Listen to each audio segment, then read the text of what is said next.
Dakwaan mengenai 13 Menteri Kabinet didapati positif COVID-19 adalah berita palsu.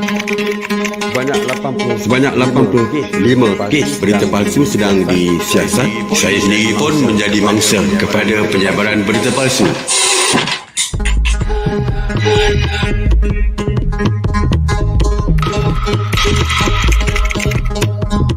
% rakyat Malaysia adalah pemuda. Kita perlu mulakan pelajaran untuk media literasi dari muda. Jika kita mengajar satu pemuda, kita hanya mengajar satu pemuda. Tetapi dengan pendidik, kita boleh mengajar satu generasi anak murid.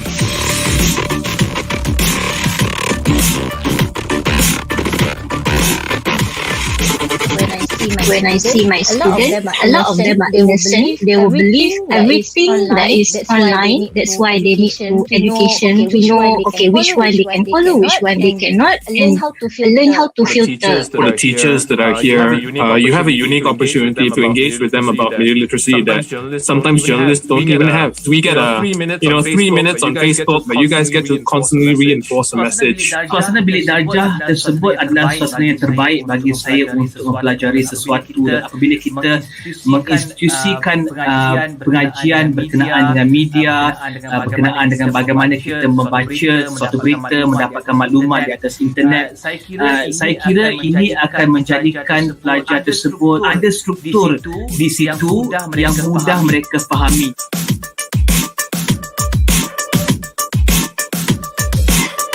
I think media literacy is very important because our students are all on social media, and that is quite an uncontrolled medium of news.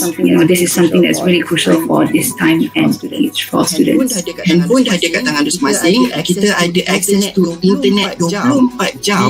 Bila lagi kalau bukan sekarang untuk kita educate orang ramai ataupun rakyat Malaysia yang tercinta ni tentang media literacy. As a teacher, you have to teach them more than just your subject. You have to get them ready to be able to live and to function well in our society. For me personally, it's a really meaningful initiative to be a part of. InsyaAllah saya yakin kalau rakyat Malaysia semua mempunyai media literacy skill, kemahiran yang lebih tinggi, InsyaAllah Malaysia akan jadi lebih maju, lebih harmoni, lebih aman damai dan lebih sensitif dengan apa yang ada dekat sekeliling mereka.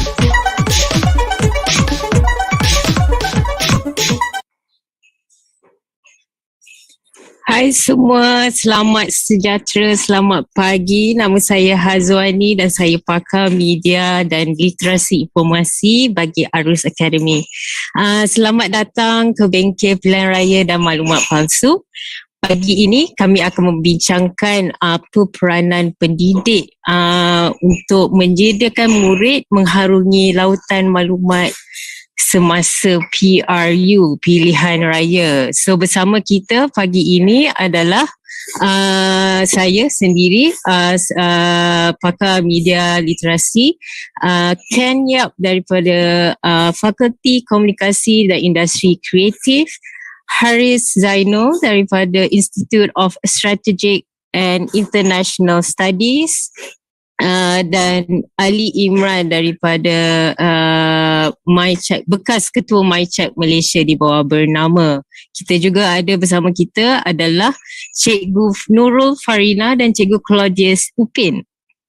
So di sini saya ada slide yang saya nak share bersama anda semua mengenai basic information yang anda boleh tahu mengenai media literacy dan awareness. Okay, sebentar ya. I harap you guys boleh nampak I punya slide. Okay, the internet has a fake news problem. Di internet kita boleh nampak segala jenis maklumat palsu. But understanding where misinformation comes from could be the first step in solving it. Tapi apakah itu maklumat palsu? Ada 3 jenis maklumat palsu yang kita boleh kenal pasti The first is malinformation. You can see daripada slide saya, malinformation ni bermaksud deliberate publication, private information. So sekiranya ada maklumat yang sebenarnya private untuk individu ataupun syarikat, seseorang tu akan manipulate maklumat tersebut secara sedar. Dia akan change dia punya konteks, tarikh dan masa daripada original konteks itu sendiri. The second false information adalah misinformation. Bermakna false information tu publish unintentional mistake. Dia tak sengaja untuk untuk dipublish.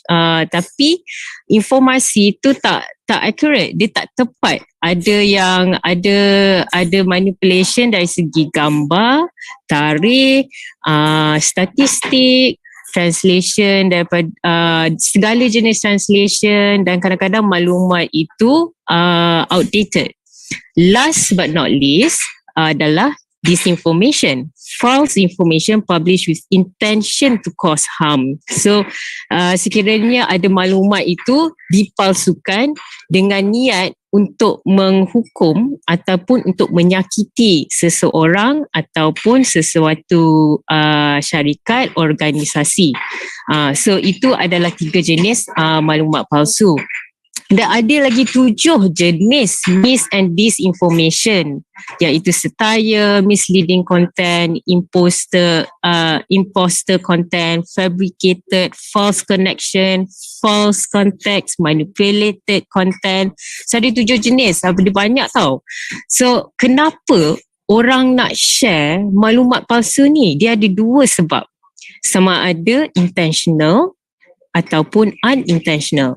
Intentional dengan niat untuk membuat duit, profit, ataupun untuk entertainment or nak influence someone's behavior ataupun someone's punya opinion.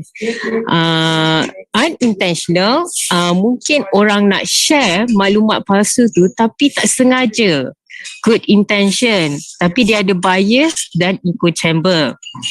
Apa itu echo chamber? So environment where a person only encounters information that reflects, reinforce their own. So echo chamber tu kita dalam kita punya kalau macam dalam peribahasa Melayu, kita di bawah katak, di bawah tempurung. So kita di dalam tempurung kita sendiri. So itu menggambarkan echo chamber. So makna kedua echo chamber ni adalah it makes a situation scenario difficult to learn or consider other viewpoints. So apakah itu understanding bias pula? Bias is inclination of prejudice of a person against a person or a group, even belief in a way, thinking irrespective of facts and evidence. Sometimes pemahaman kita hanya berdasarkan kita sendiri, tapi itu sebenarnya bias juga, sebab kita tahu story daripada kita sendiri, kita tak tahu story daripada the other side. So itu adalah basic information media literacy. So dengan itu saya serahkan our virtual stage ni kepada Encik Ken untuk menerangkan lagi lebih lanjut apa anda semua boleh tahu mengenai pilihan raya dan maklumat palsu. Silakan Encik Ken. Selamat pagi, good morning everyone. Give me 1 minute untuk sharekan slide saya ya.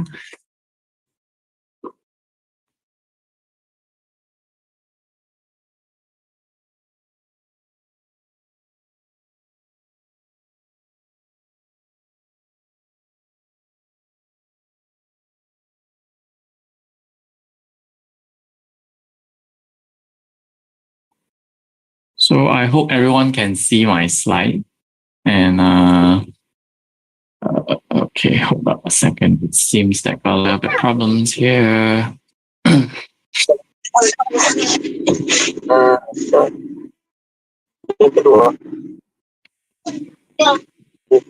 Raya got a little bit troubles.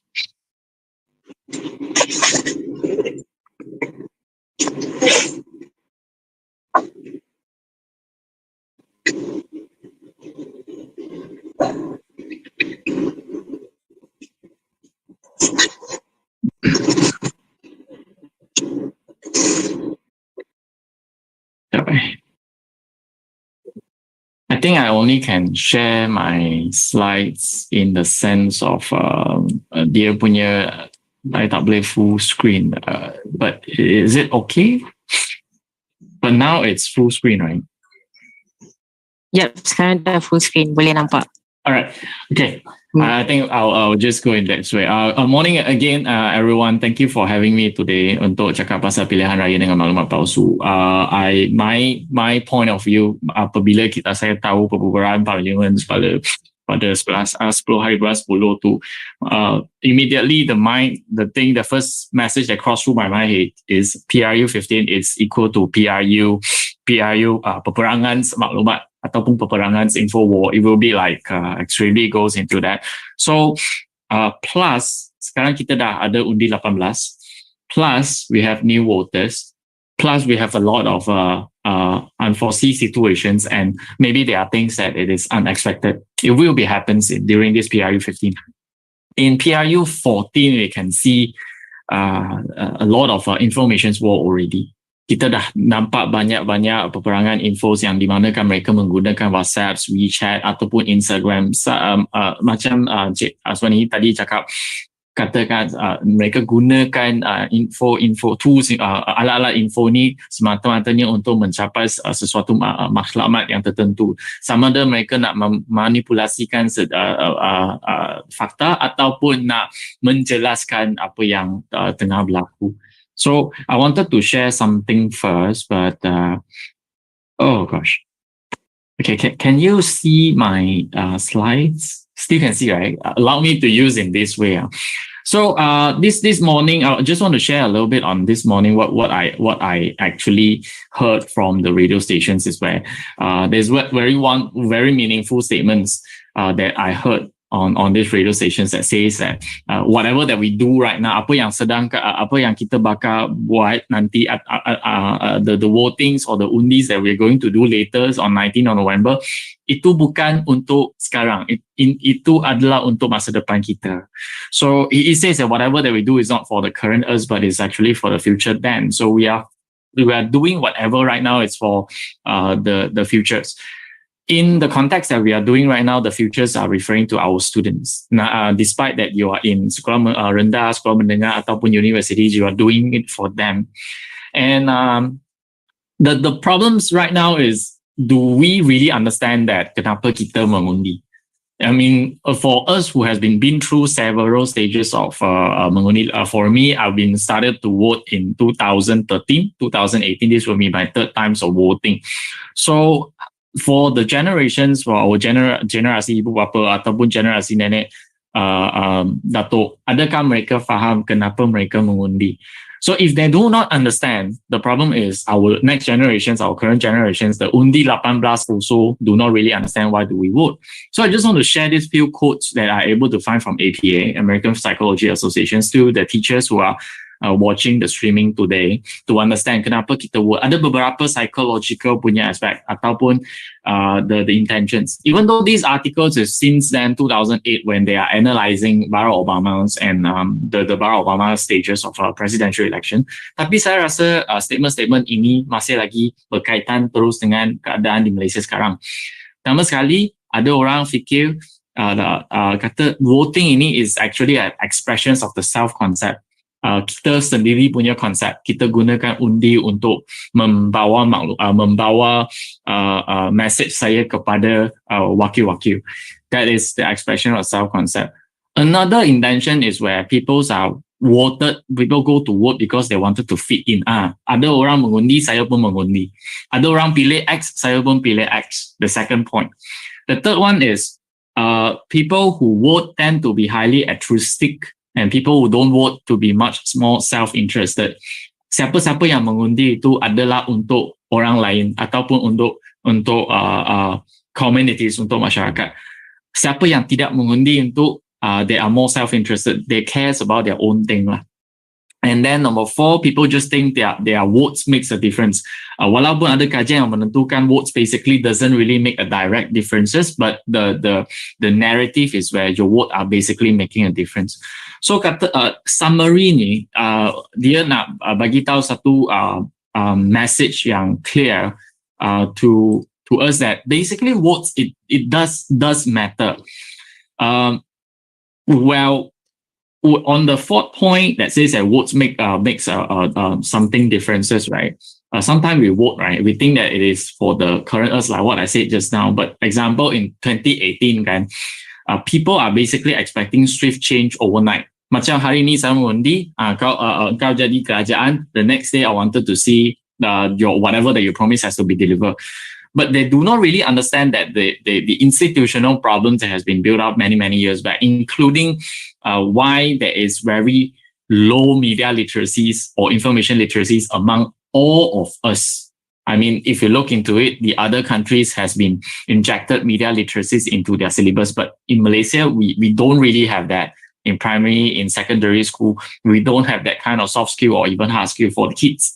So this is also one part of the institutional problem that causes kenapa kita tidak boleh tentukan sama ada maklumat itu betul ataupun tidak. That is the problems that we encounter. For us as an educator, I mean, for me, special case of this because I'm been teaching communications since 2017 and communications and media since 2017. So my focus are very driven towards, I wanted to make sure that my students are able to understand media and know how to read media. Macam mana untuk faham konteks dalam media. But for the rest of the educators, like for example, primary schools and secondary school, do we educate them much? Adakah kita telah ajar mereka pasal media literacies? Ataupun adakah kita telah mengajar mereka pengetahuan-pengetahuan yang mengenai politik ataupun pilihan raya? Sebagai contoh, in the class, do we really allow them to talk about politics? Do we talk about voting system? Do we allow them to talk about government? I mean, go back to my generations. I came from a generations where my ibu bapa don't allow me to talk about politics. So when I ask them things about politics, they will be like, this is not kanak-kanak punya benda. This is basically the dewasa punya benda. So I was like, okay, the politics belongs to the elder generations. I mean, for the adult. So we don't really allow to talk. But by the time they are allowed to vote, I have zero knowledge if I do not expose to this kind of knowledge. So the problem is, do we encourage them to talk about this in the school or even within their peers, among kawan-kawan mereka? And the very crucial questions that I think that I can encourage everyone to think about it is, do we encourage them to have critical thinking or are we spoon feeding them? So the critical thinkings will allow them to, critical thinking is part of the very important points that we learn and encourage people to engage in literacies, media literacies. But the spoon feeding is the problems that we are encountering right now that ends up semua orang dapat maklumat terus dia terima secara 100%, like whatever that I received, the information that was said, 100% I believe. Sebab ada gambar, ada tulisan, sebab ada orang dah forward, ada banyak orang share. So, sah lah berita itu benar. Tapi adakah itu benar? And but look, let's go back to whatever that we are doing right now. I mean, we are talking about Pilihan Raya. We are thinking about informations or maklumat palsu or fake informations or wrong informations. But let's just go back to the chapters of politics. Do we know that we actually encourage political voting in our baby life? I mean, our kids' life. When during baby kan, bagi ibu bapa yang ada baby, have you tried that before? You take 2 toys and then you show it to the baby, and then you ask, yang mana yang awak nak hari ini untuk main? So usually, who is the one that usually decide the toys for the baby? If the baby doesn't really choose at that point of time, usually it's the ibu bapa that choose, right? So we will be like, oh, this one, hari ni you main ini lah, sebab yang ini awak dah main lah minggu lepas. So this is if you look into it, it is a kind of the political situations where you are forcing the baby to choose something that you want them to choose. So are you taking away the rights of the baby? If you're thinking it from there, even though it's a rhetorical way to say so. But there's another elections that we are basically done it in the class. I do not know sama ada kawan-kawan semua pernah buat ini dalam kelas ke tidak. Tapi dalam masa saya, generation saya 1995, during my primary school time, first standard one, the class monitor, ketua kelas adalah dipilih dalam kelas oleh murid-murid. I do not know whether the class monitor elections are still happening in our sekolah rendah or even the secondary school. But if the ketua class was chosen by the cikgu and doesn't really go through the murid, it doesn't cause democracies anymore, because you don't really ask the actual stakeholder. So actually our life itself is full with politics, but it's just that we don't realize it is a politics. If you really look into it, the life itself is full with voting. When you go out with your friends and they say, hey, what do you want to eat? And 8 out of 10 choose chicken rice. 2 out of them choose sushi. So the majority win. So this is the elections. But do we really understand why do we vote this time for the Pilihan Rayas for our government? So why do we vote? I mean, I just want to open and or do a certain refresh. Number one, remember, every single elections basically bring consequences. So we have to, no matter how, understand that every vote matters. If you give up your votes, tak nak mengundi lah, sebab pilih macam mana pun dia akan macam tu saja. Dia akan lompat apa whatever that you come across through your mind. But do remember that it is your right. If you're not voting, basically you are giving up your voice. You are basically do not wanted to voice up already. And third one is being realistic. Semua dalam pilihan raya ataupun outcome of pilihan raya ataupun siapa-siapa yang menjadi kerajaan yang akan membuat keputusan, yang akan mengendalikan kerajaan, yang akan mengendalikan negara, semua menggunakan duit anda, duit kita semua, sebab kita taxpayer. So it is all about your money. You want a wise people to use your money wisely. You do not want someone saja-saja menggunakan duit. We all understand that. And if you give up all, basically you are giving up the opportunity. Like what I said just now, every time when we vote, it's basically asking for changes, or we want a better one. Even though you are remaining the same government, or you wanted to choose a new government, also you are looking for the opportunity for a better improvement or better advancement. Kita nak cari peluang untuk bertambah baik untuk semua aspek lah. So, and then number 5 is the most important one when I look into elections, because we still have a lot of small community yang kecil di Malaysia yang tiada peluang untuk bersuara di dalam parlimen ataupun di satu platform yang lagi besar. So these are that is the reason why we have these elections. That is why we need elections, because we want to elect wise men into the platforms where they are able to bring our voice to be discussed and to be decided. That is the reason why. So we need to tell the kids. I mean, when I say the kids, I'm referring to our students. Kita perlu bagi tahu mereka kenapa kita perlukan undi. Sebab if you can take some of other countries as an example, where it is overly dictators, the country itself, you can see improvement, but you will not able to see the voices of reject or the voices of oppose. So dia macam apa-apa yang dia buat je. Then you cannot say no, you cannot disagree. That is not an advance, and that is basically a damage to democracy. You might see the country is basically developing. Dia akan menjadi besar, dia akan mendevelop. Tapi you cannot hear the voices of oppose. I'm referring to some of the countries that you can refer. So these are the concepts, and there are many concepts. I believe that our guest today will be sharing more on that. But I wanted to share a little bit on how I educate, not the academicians, but the uncle and auntie. Macam mana saya nak mengajar mereka untuk menentukan sama ada maklumat ini betul ataupun tidak dalam masa yang sangat singkat. So that why am I doing this? Because we have been through the 2 years of pandemics. The 2 years of pandemics is where our auntie and uncle, pakcik and makcik, they will believe whatever that sends via WhatsApp. They will believe that whatever they see on Facebook. the question is it true? Why MIFA is here? MIFA is here is because we realize that the information is overflow and we have too many information. So it ends up people just believe informations. But the informations, is it true or not? Like what Azwani said just now, there are different types of informations. I mean, if you look into it, academicians, we won't argue we won't be using the terms of fake news. Fake news is an easy way to tell other people that these informations might be wrong. Every information that brings towards us, it's basically an information that carries intention. Dia ada intention tertentu. Dia ada maklumat yang tertentu. Sama ada dia nak memanipulasikan ataupun nak membawa anda ataupun nak framekan untuk mengubahkan fikiran anda. Dia ada banyak cara. So I believe that that's why I say that PRU 15 is a peperangan maklumat. So we really need to make sure that our kids, especially those who are able to vote 18 years old, and the new voters who may be 40 or 50 years old, but they do not know how to differentiate. So this is my chara. I'm giving you one example that have been done like 3 days or a week ago. This is on Chinese, but let me explain now.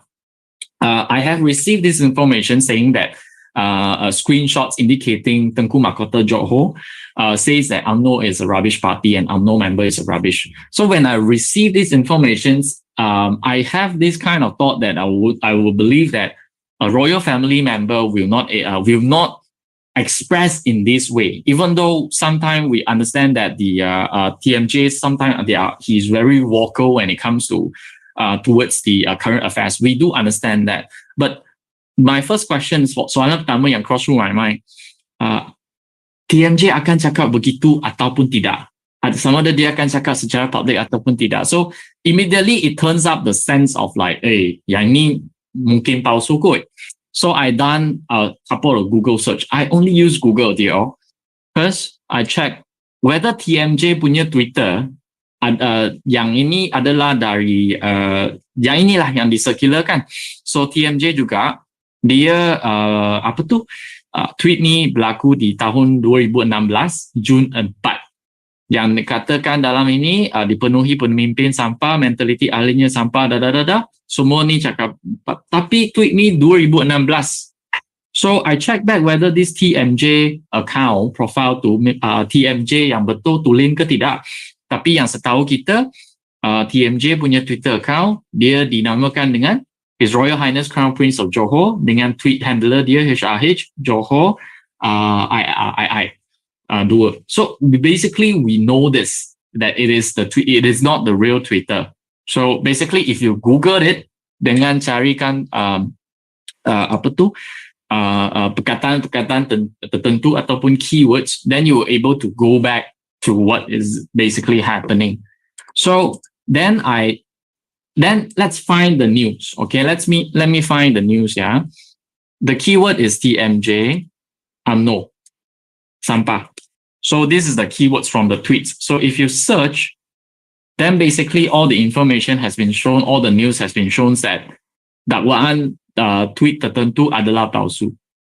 So my key points that I wanted to bring to everyone is basically, let me just go back. The key points that I want to bring to all, it's this one. First, when you receive information, you need to take away your cognitive bias ataupun confirmation bias. Apakah maksud cognitive bias dengan confirmation bias? Ini senangnya. Macam mana saya jelaskan kepada student I cakap macam ni.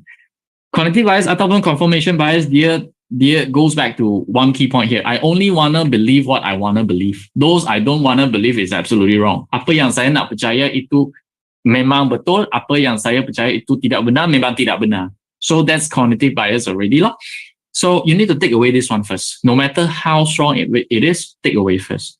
Then number two, there are people, there are researchers or there are people that has the thoughts that whatever that you receive, you need to make sure that it is wrong first until you've proven that it is absolutely right. So I go mild a bit, moderate a bit. I say 50-50. Give yourself a chance to believe that the received information is 50% wrong. There might be a 50% right.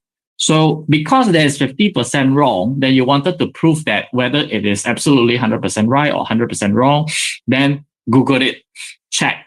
verified. There are steps. The guest later will be sharing it, the steps in detail. Then number 3, paling penting sekali. Kalau anda tak sure sama ada berita ataupun info tu tulen ataupun palsu atau benar ataupun tidak, jangan share. Jangan share.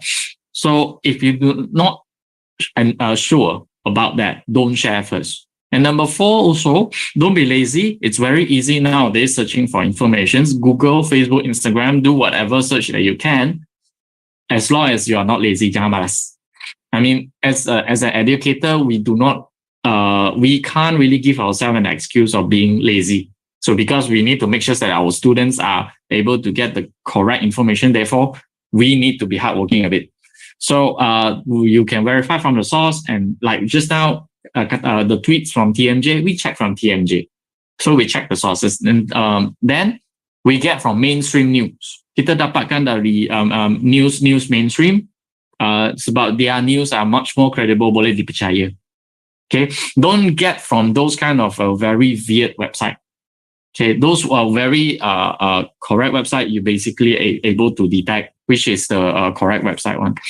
Okay, and number 5, I know a lot of people will be very shy and very not so brave to do so. But if you know that it's wrong, be brave, tell your community it's wrong, and don't be shy. Especially when we are staying in condominiums or even a small communities kan. Kita kan ada satu WhatsApp group. WhatsApp group yang dalam residences dia akan share. Dia akan sharekan berita-berita yang tertentu. But if you know that is wrong, let's tell them that is wrong in a good manner way. No need to be harsh, in a good manner way. So this is my tips. And also I have been shared that why our elections is important. And I hope that you can take steps if you're able to speak to your kids or your students who is 18 and above. Tell them why it is important. Encourage them to vote. And then the next thing, tell them that it's be careful with the information and semua berita yang mereka akan bakal terima. Sebab dalam waktu ini sampai 19 hari bulan November pun dia akan dapat tons of information that maybe in short of time they are not able to verify. Guide them, help them, and we share in the communities since that we are all in NIFA. So that's it about it. Thank you so much. I'll pass it back to you, Haswani. Okay, terima kasih Ken.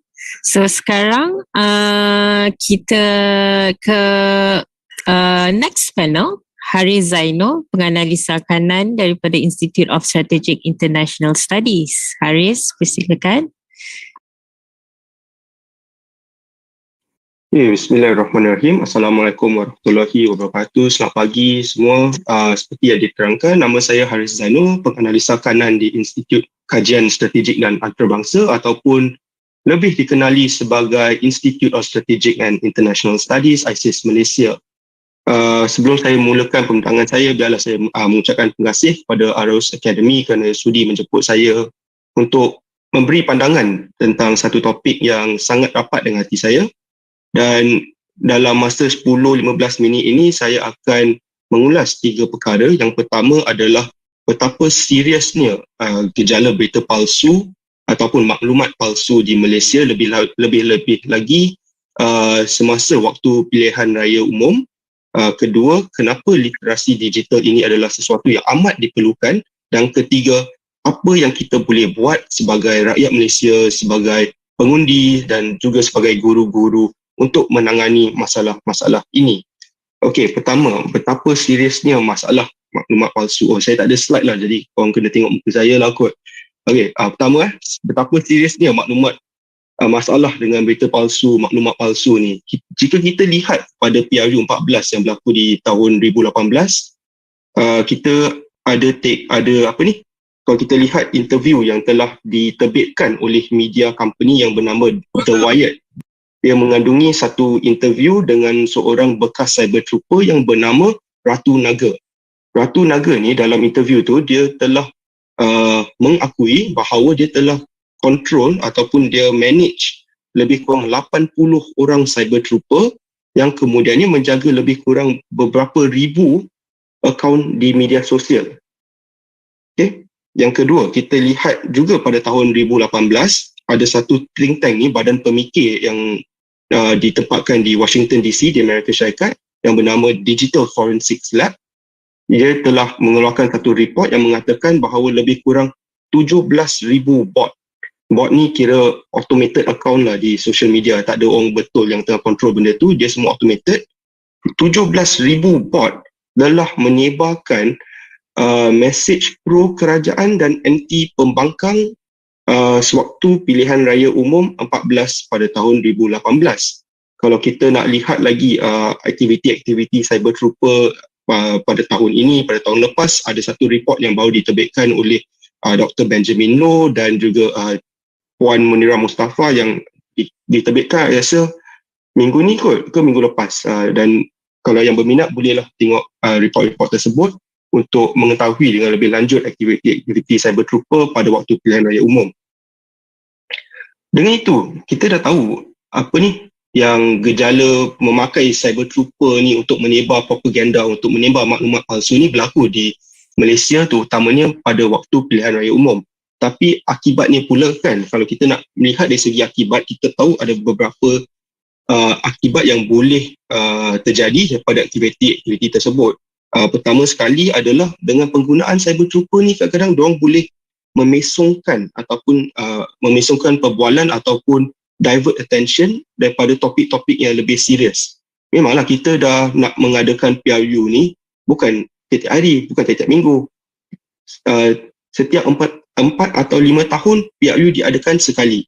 Ini adalah satu waktu yang teramat penting bagi sistem demokrasi di Malaysia.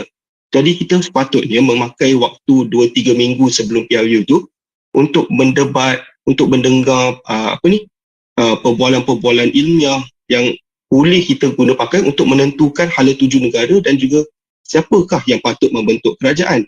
Tetapi kalau cyber trooper ni, kita tengah berbual contohlah pasal ekonomi, pasal cara nak menaikkan gaji rakyat Malaysia ni, tiba-tiba diorang mengapi-apikan situasi perkauman ataupun diorang main sentimen keagamaan.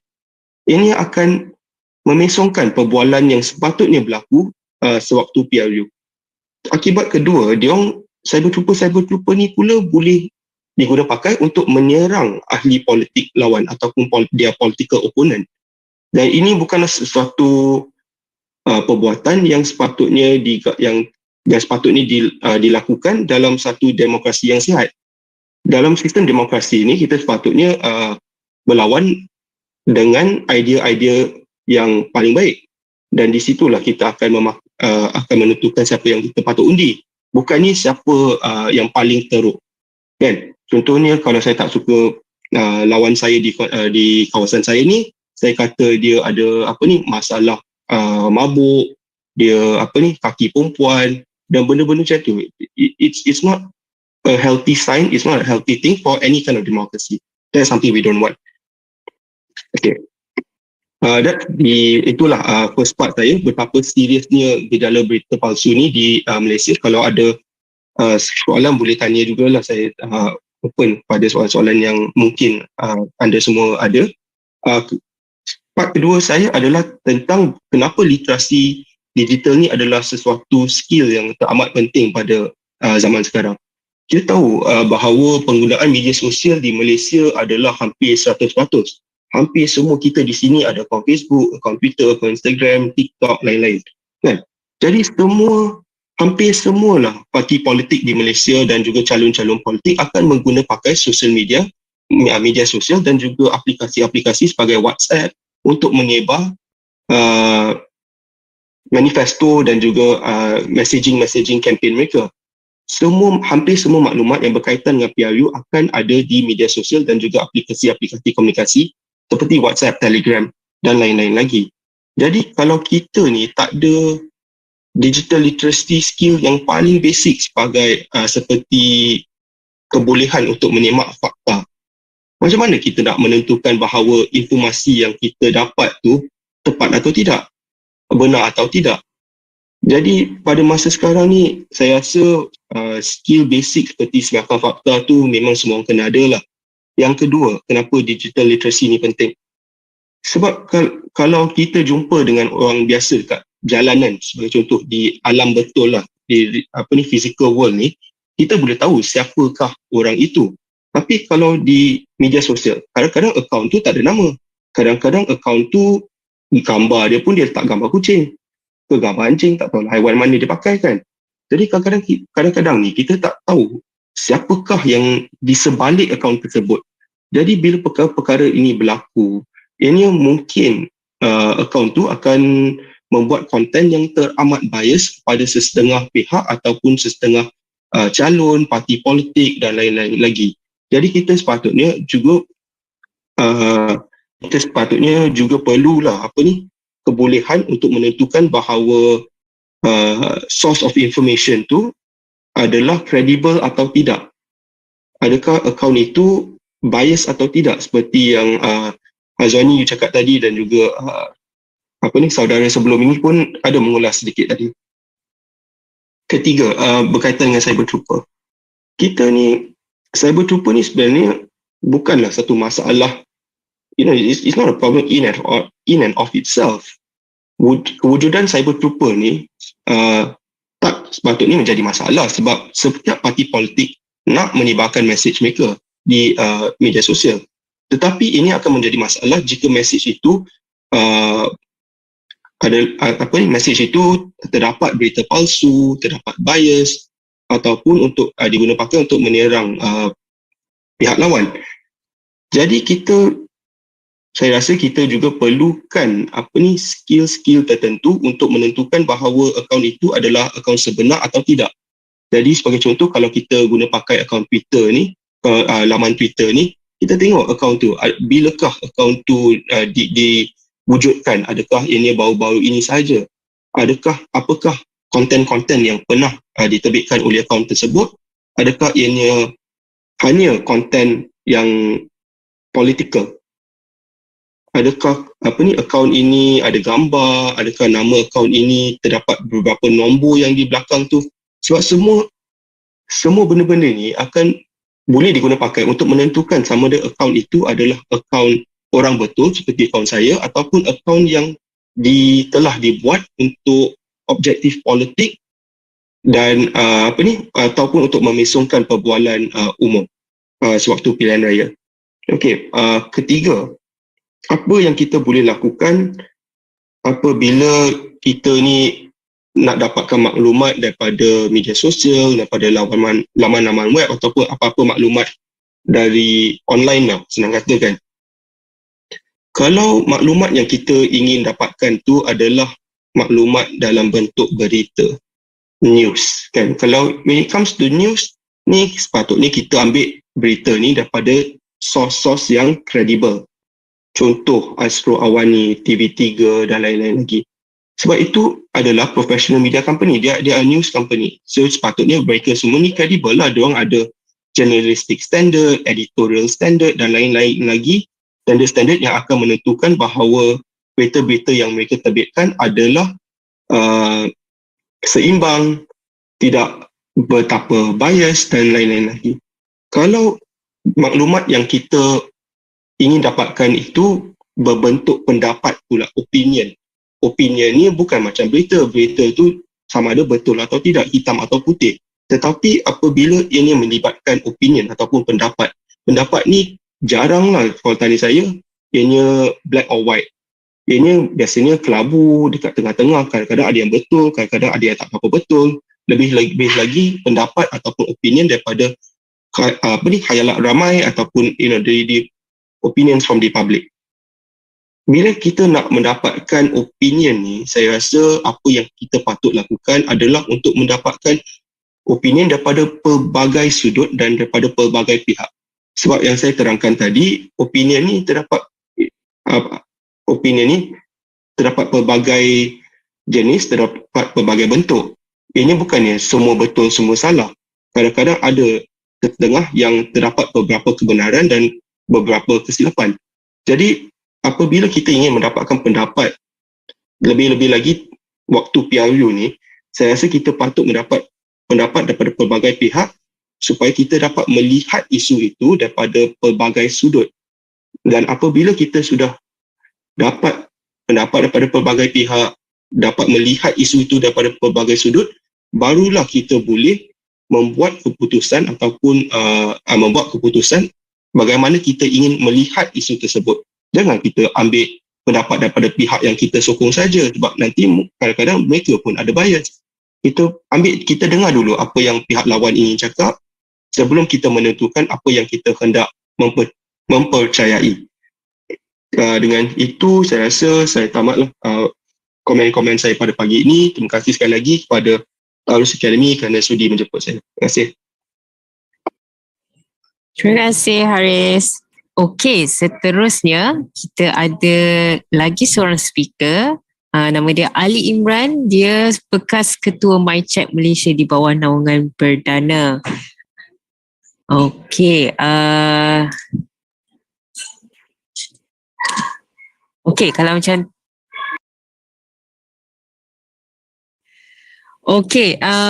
buat masa ni Ali tak ada, is not available right now.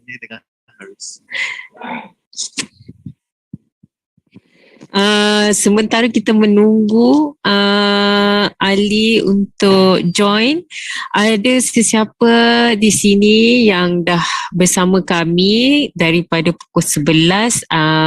Sekiranya ada soalan boleh unmute ataupun type dalam chat, dalam komen soalan anda.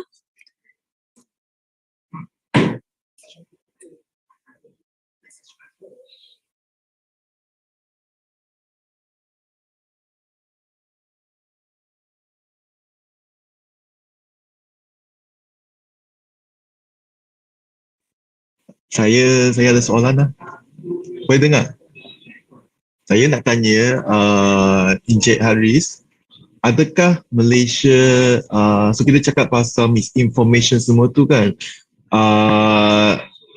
dekat Malaysia, when you talk about this thing, dia ada ancaman dari luar, ada ancaman dari dalam. Ancaman dalaman tu macam contohnya, kita ada extreme thoughts, extremism dalam negara. And then dekat external tu macam pengaruh dari negara China, negara Arab, negara Western and all that. Pada pandangan Encik Haris, mana yang lebih bahaya? Ancaman luar ke ancaman dalam?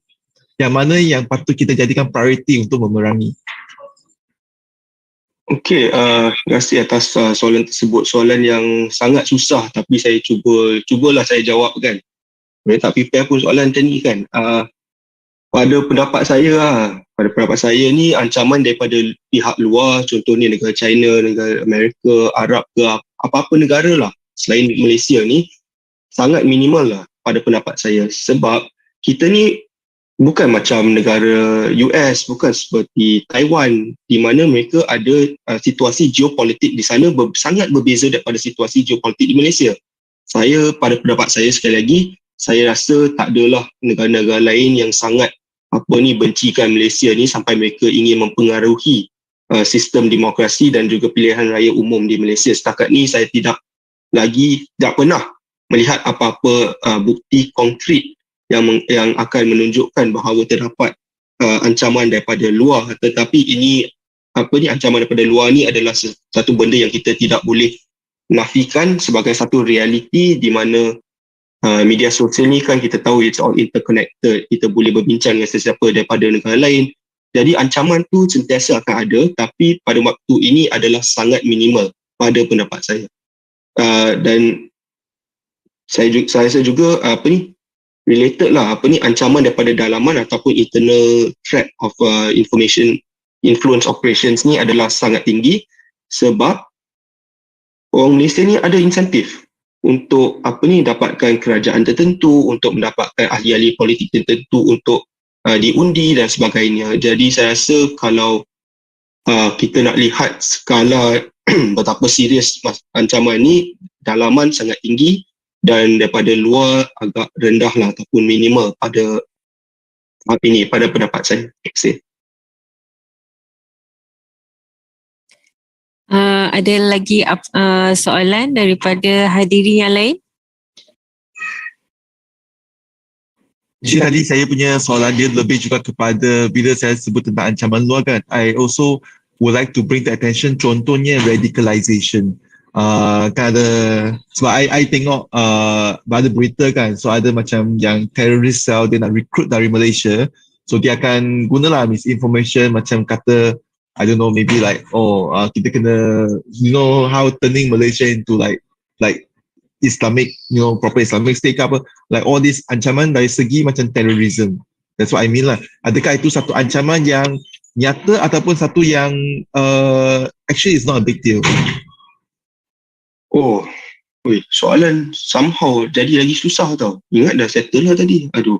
Okay, tapi soalan baik. Anyway pun memang soalan baik. Tapi disclaimer besar kat sini, radicalization, CVE, semua bukanlah satu topik ataupun satu area yang saya lihat di ISIS Malaysia. Jadi saya nak mengulas daripada segi profesional memang tak adalah that kind of expertise. But from what I know, or at least from what little that I know, that threat is always going to be there, especially when it comes to recruitment of Malaysians to join certain kind of terrorist groups. But I don't know whether it's worse today as compared to the mid 2010s or the early 2010s when terrorism was more of a pressing issue than it is today. So I can't make that assessment on whether it's serious today or not. But as with most things on social media today, the threat is always going to be there, whether it's misinformation, whether it's political misinformation, or whether it's the misinformation associated with radicalization and recruitment strategies. Okay, terima kasih Encik Haris. I rasa yang ini topik boleh tulis thesis kot. Okay, thank you Haris. Thank you David for the questions. Sekarang kita ada Ali Imran daripada wartahidup.com. Sekarang dia wartahidup.com. Sebelum ni dia bekas ketua MyChat Malaysia di bawah naungan bernama. Silakan Imran.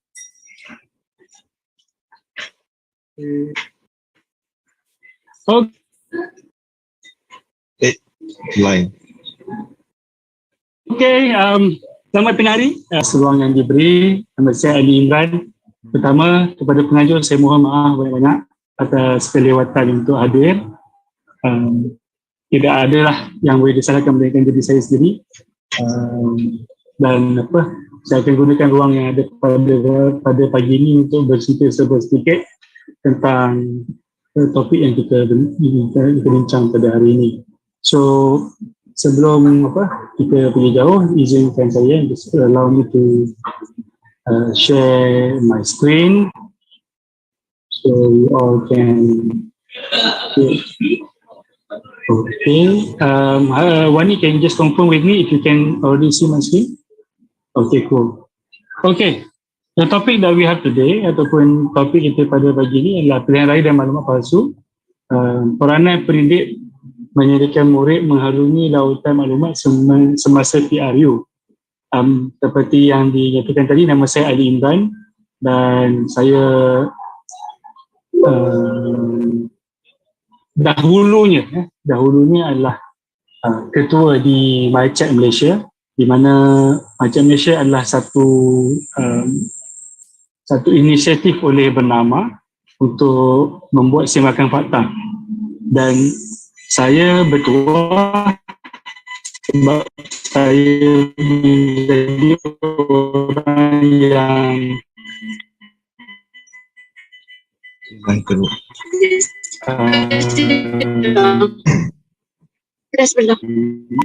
diberikan kepercayaan untuk membina MyChat Malaysia. Sehinggalah pada bulan Jun yang lalu saya memilih untuk bersara awal. Okey. Baik, jadi saya teruskan dengan sedikit perkembangan ataupun pengenalan tentang diri saya sendiri. Okey, ini gambar saya waktu saya masih kurus dan fit. Waktu ini saya masih menjadi wartawan di lapangan, membuat liputan bagi meja rencana. Ini adalah ketika bersih punya perhimpunan dan memang saya suka turun ke lapangan secara persendirian, pegang kamera dan juga cari bahan. Sekali saya dijemput untuk membuat bincangan dengan pihak-pihak yang sudi. Ini ketika saya dapat makan nasi lemak dekat depan kedutaan Korea Utara dalam masa kes Kim Jong Nam.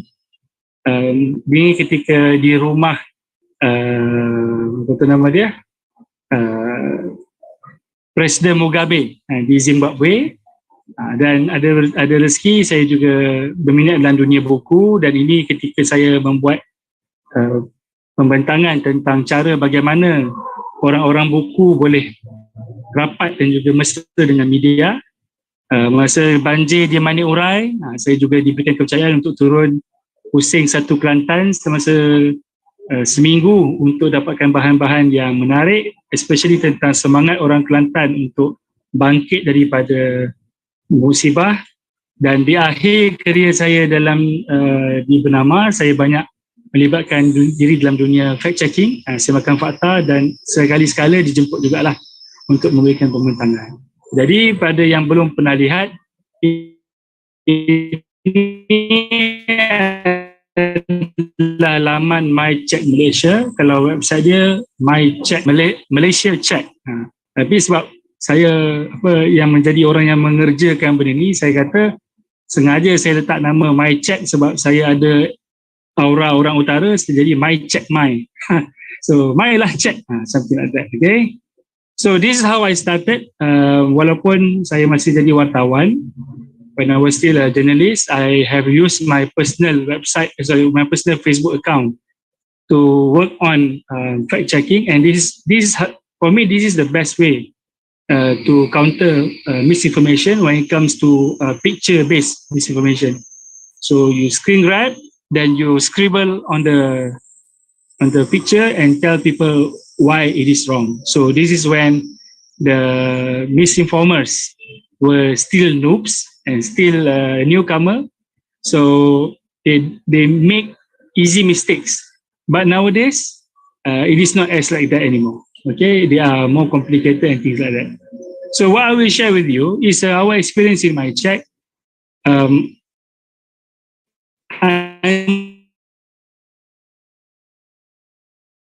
Until in fact some of the cases, what we can see is I just read this message from Haris. I will shut my camera off because the line is not so good. Wani, can you just confirm if you can hear me well? Oh, okay dah. So, okay. So should I keep my camera on or not? Wani? I think we can keep our camera off for now. Okay, cool. Okay, yeah. Now it's okay. So, what we found, we have multiple types of misinformation relating to politics or relating to election. So, one of it is troll satire parody.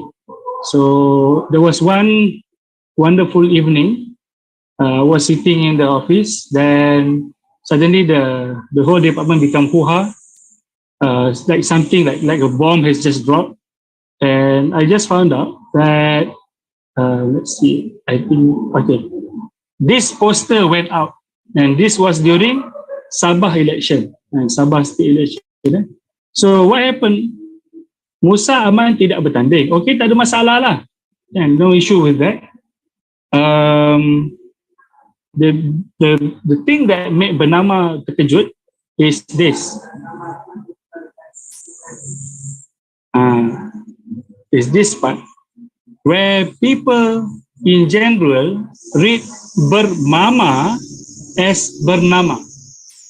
Okay? It's only one single letter. Dia tukar terus jadi bermama. Lapor bermama. Lepas tu dia ada pula dia punya watermark itu bermama.com.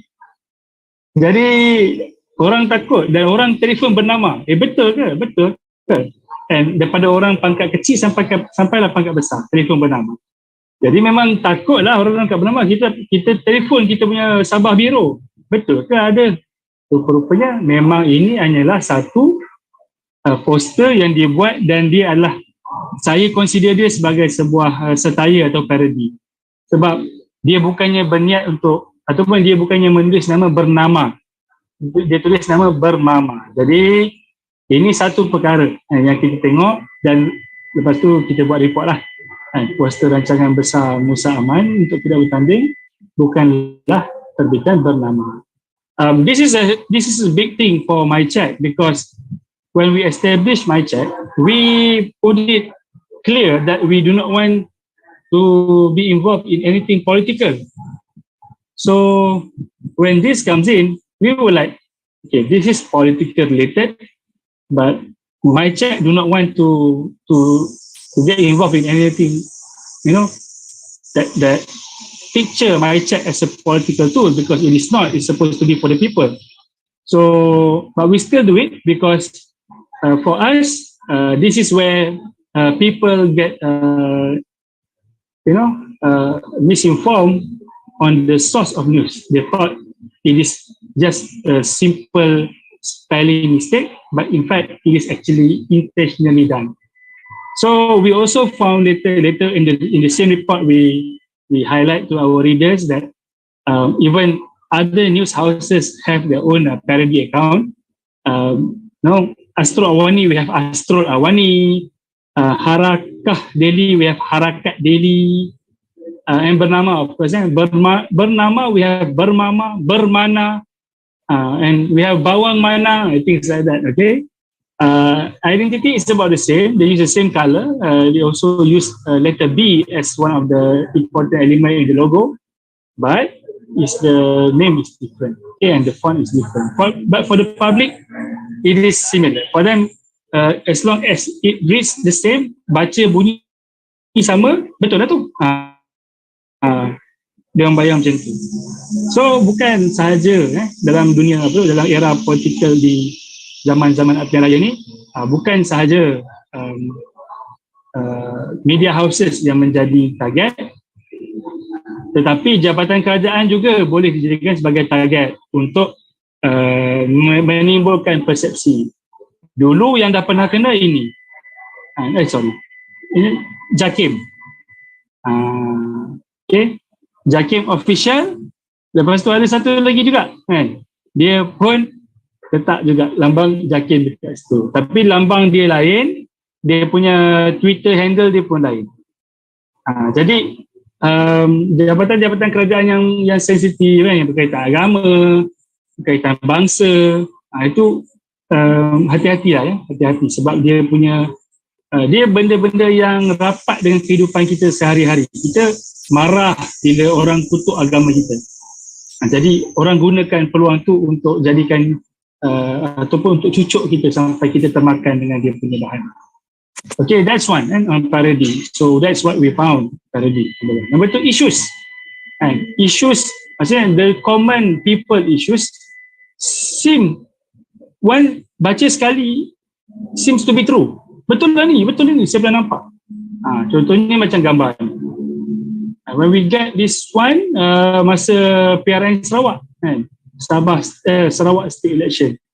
So the picture of this keranda carried across the river, went around, and dia kata ni berlaku di Sarawak. And we later found out that this actually a picture taken from Indonesian news house, and this happens in Kalimantan still, but on Indonesia side. So there's then the question comes, Imran, memanglah gambar ni tak berlaku di Sarawak, tapi kat Sarawak ada benda ni berlaku. Then I say, then report correctly lah, report properly. If this is the picture that happens in Indonesia, report it as Indonesia. If it happens in Malaysia, in Sarawak side, find a proper photo and report it properly. So kita tak nak orang salah faham. Okay, itu antara perkara. Then like this lah, something that impacts our finance, tu pun besar juga, tu pun penting juga. Bantuan keuangan, anything that relates to money, be extra careful. Because now people say, oh, orang nak pilihan raya, jadi orang tu nak bagi bantuan, orang ni nak bagi bantuan. So when we check, this actually was for me lah. They just baiting the readers to get into their website, and from the website you have to go to other website. Basically, it's just a mediator. So they use that opportunity to increase traffic to their website. So, and of course, sometimes when they do that, they can give you, they can maybe wrongly inform, or maybe purposely inform wrongly. So it's not for everyone, kan? Bantuan raya, dia tulis bantuan raya setiap negeri. Bunyi macam nak bagi semua orang, tapi tak. Okay, ni pun jugalah gambar air kotor. Memang air kotor ni memang Kelantan tak. Nak bawa macam mana, dah memang macam tu. Jadi betul di Kelantan memang ada masalah air, tapi gambar yang digunakan tu gambar apa? Gambar yang berkaitan tentang kejadian yang berlaku di Thailand. So as fact checker, kita ambil dan pastikan atau kita periksa benda-benda ni untuk pastikan konteks berita tadi tak lari, iaitu supaya maklumat yang diterima oleh pembaca tadi maklumat yang tepat. So itu yang kita usaha. So juga electoral process, proses pilihan raya itu sendiri. Ini laporan sidang harian berhubung pelaksanaan PKP di 6 negeri adalah artikel lama yang diulang siar. So please be careful when you receive any screenshot of news clipping. Please take a look on the date of publication. Okay, there's so many news that has been recycled, and that gives you wrong understanding about what really happened. So this is one. And what else? Do I have more? Ini yang standard ni. Every time pilihan raya mesti cerita pasal IC. So in this particular case, recently an Indian guy, Malaysian, orang kata orang Bangladesh. Kita kat Malaysia ni bahagian rupa mencabar sikit. Muka saya ni pun secara off camera tak nampak lah. Muka saya ni pun kadang-kadang orang tanya India ke Melayu. Walaupun daripada kecil makan sama belacan. Itulah kepelbagaian di Malaysia. Bukan saya kata tidak ada kejadian yang mungkin salah berlaku, tetapi untuk kejadian itu fakta yang berlaku pada waktu itu. Jadi kita pegang. Jadi masa yang diberikan pun 15 minit dan saya sesuaikan dengan apa yang ada. Saya tak pasti saya dah capai 15 minit ke belum, tapi sedikit saja input ataupun perkongsian dari saya, tips untuk kita menghadapi apa nama dia, influx of information ataupun lambakan maklumat. Pertama, kalau zaman dulu kita guna perkataan ni, innocent until proven guilty. Itu standard lah. Selagi dia tak mahkamah tak kata dia salah, dia tak salah. Tapi untuk maklumat, saya cadangkan kita guna sifir baru. Sifir dia macam ni. Wrong until proven right. So whatever picture, whatever text, whatever information that comes to your devices that makes you feel uneasy, that basically plays with your emotion. It makes you extra happy, it makes you extra sad, it makes you angry, it makes you hate. When that signal happen, please put your device away for a moment, take a deep breath, walk around, take a sip of water, and then look at the information again and rethink, should I trust this? As for me, I would suggest you to discount that, to put that away until there are sources that can confirm that it is reliable, it is true, it is trustable. I think that's all for now. Feel free to keep in touch. You can scan the QR code over here. My website is Warta Hidup, where I combine two of my efforts, that is journalism and also talk show. So please keep in touch. Take care, and over to you, Wani. I'm sorry for the technical glitches. Take care. Bye-bye. No problem. Thank you so much, Ali. Okay, seterusnya saya akan pass saya punya virtual mic ke David untuk the next session of our bengkel hari ini. Silakan David.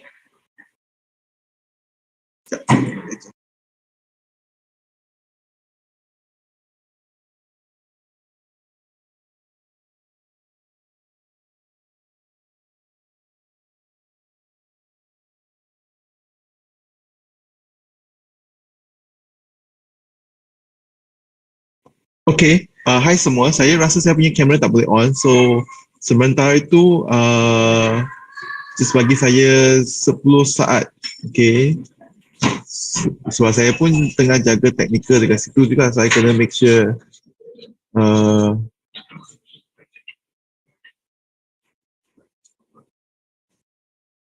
okay, kejap ya. Let me just make sure dia boleh jalan. Okay, tak apa. I rasa you tak boleh nak tengok muka saya, tapi tak apa. Saya just nak present sedikit. So, satu perkara yang kami asyik dapat adalah cikgu akan tanya, okay, saya nak buat ini dalam bilik darjah saya.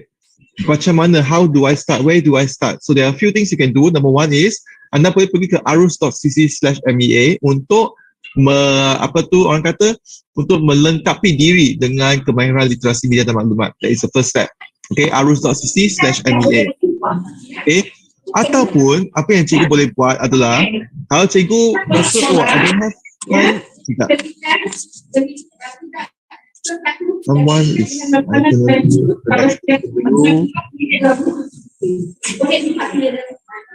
ya, tak boleh. Sekejap. Sorry, 1 second ya.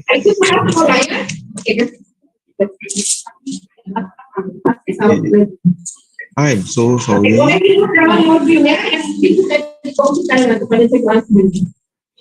Okay.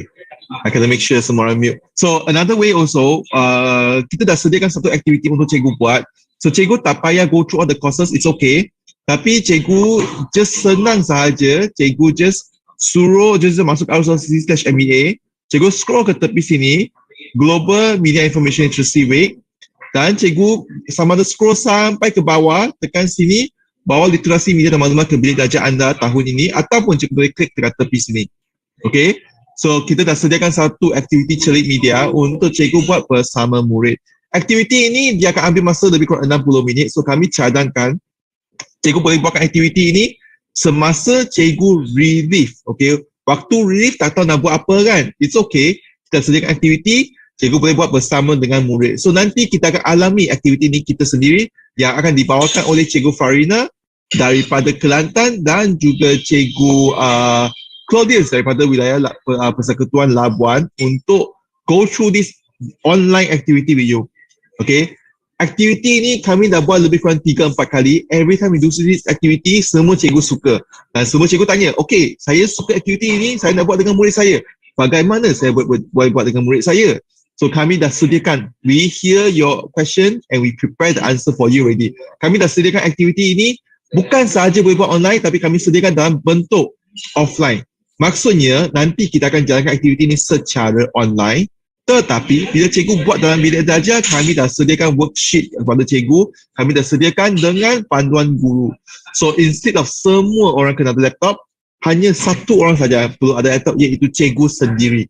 Okay, dan kami juga ada version, kalau cikgu ada projector, cikgu boleh buat macam ini. Kalau cikgu tak ada projector, cikgu boleh buat macam ini. Okay, yang penting dia hanya akan perlukan laptop cikgu sahaja. Okay, dan juga projector lah kalau ada projector. Everything else is analog. Cikgu boleh print keluar, cikgu boleh merujuk kepada setiap langkah bagaimana nak buat. Sangat senang, cikgu just tekan, dapatkan salinan. Okay, dekat sini sana, just tekan use template. Dan cikgu boleh dapatkan satu salinan. Okay, so without further ado, saya nak paskan for the next 40 minutes kepada Cikgu Claudius dan Cikgu Farina untuk jalankan aktiviti ini bersama dengan anda. So saya nak pass kepada Cikgu Claudius dan juga Cikgu Farina untuk memperkenalkan diri dulu. Lepas tu Cikgu Farina boleh take over untuk mulakan aktiviti ini. Okay, saya ulang lagi ya, untuk dapatkan aktiviti ini, pergi ke arus.cc/mea, tepi sini tekan aktiviti celik media bilik darjah. Very simple. Everything is ready for you. Nanti lepas sesi ini dah habis, kami akan letak video dekat sini untuk cikgu tengok bagaimana aktiviti ini dijalankan. Offline version dengan online version dia exactly sama, cuma bezanya online kita ada semua orang ada komputer, offline kita guna pen and paper sahaja. Okay, so saya nak serah kepada Cikgu Claudius dan Cikgu Farina. Okay, sekejap saya nak pinkan dua watak utama ini. Okay, Cikgu Claudius dan Cikgu Farina, you have the floor now.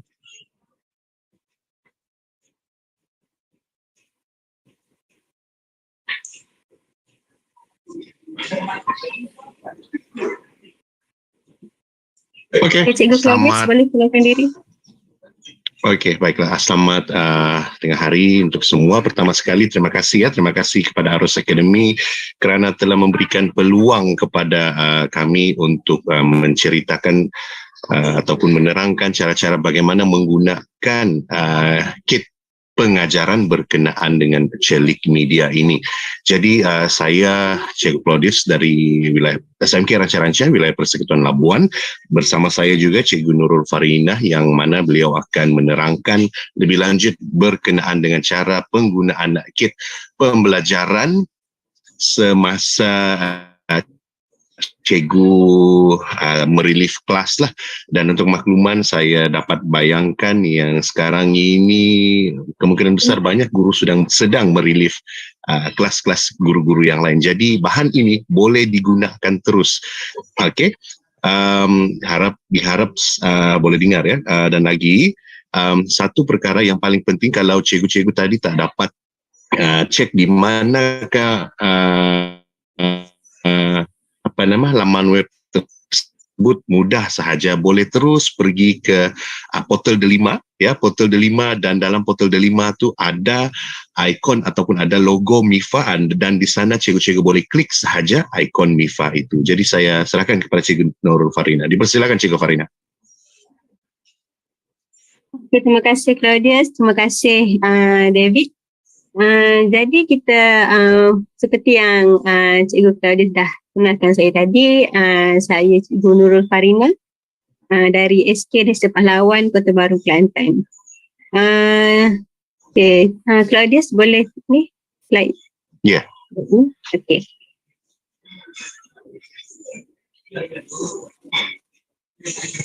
Saya boleh on kamera ke nak kena off kamera takut ni? Boleh on je. Cikgu Claudius yang master punya slide actually, online master. Okay. Okay, jadi sekarang ni untuk aktiviti bilik darjah, cikgu-cikgu bayangkan cikgu nak adakan aktiviti yang lain daripada yang lain bersama murid. Maksudnya nak murid kita biasa dia dapat berita daripada media sosial, daripada TV, cuma macam mana diorang verify ataupun nak kenal pasti berita tu berita benar atau berita palsu. Jadi untuk aktiviti ni kita akan bawa murid untuk jadi editor ataupun jadi wartawan untuk diorang merasai sendiri macam mana sebenarnya proses sesuatu berita tu dikeluarkan, dan tak semudah menekan nama macam yang Encik Ali Imran sharekan kepada kita, tukar bernama jadi bermama dan lain-lain tu. So ini adalah proses yang sebenar. Okay, next slide.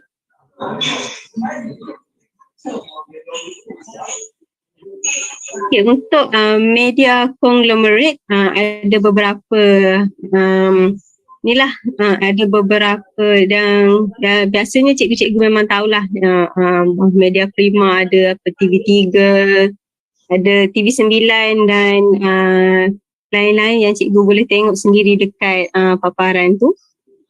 Seterusnya adalah ini adalah jenis-jenis media ya. Yang seterusnya National News Agency, ada bernama RTM, TV Hijrah, yang saya yakin cikgu-cikgu biasa dengar dan biasa dapatkan maklumat daripada sumber-sumber ni. Dan yang seterusnya Independent Media,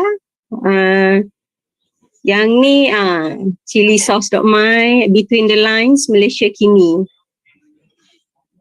Okay, yang seterusnya.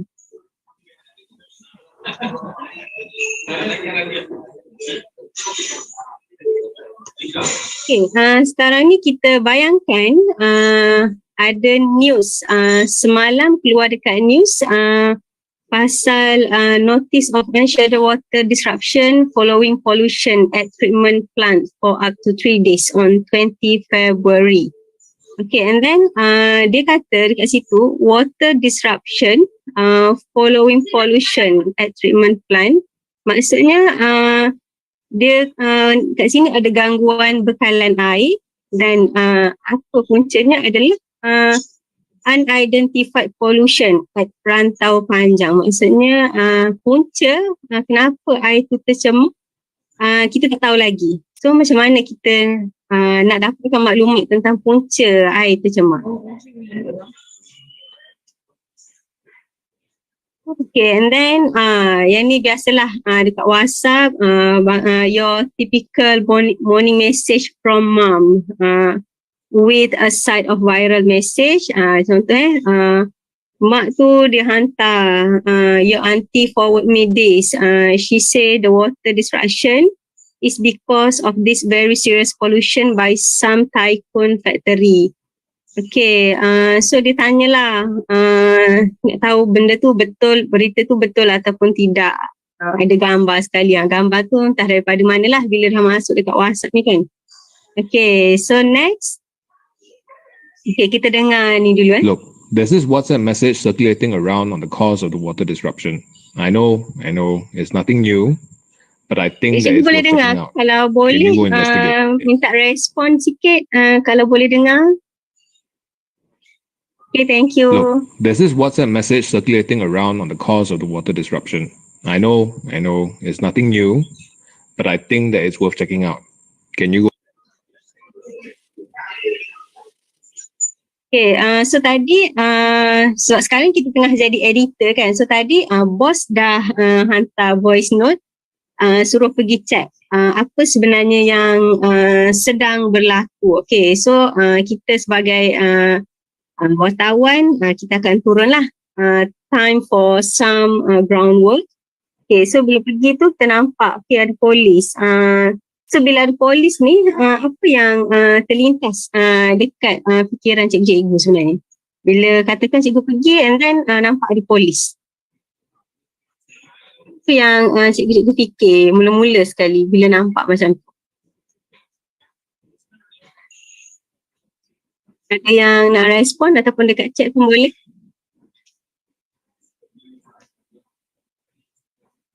Saya akan fikir mungkin ada orang mati ke. Rasa air tu tercemar, ada mayat jumpa mati kat dalam. Sebab ada polis tu mungkin maksudnya bila nampak polis tu, okay, this is serious kan. Apa ni, kenapa ni ada orang mati ke kat situ sebab tu lah air tu tercemar. Okay, next.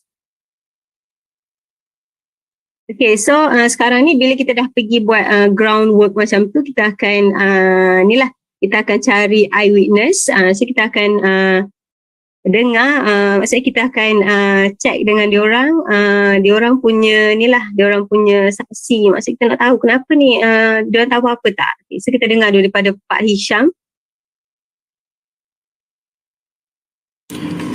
So last night I was walking. I usually at night memang I walk after dinner because biasalah, when you reach my age, if you eat too much you kembung your perut. So I walk like usual every night. Then I walk by the river.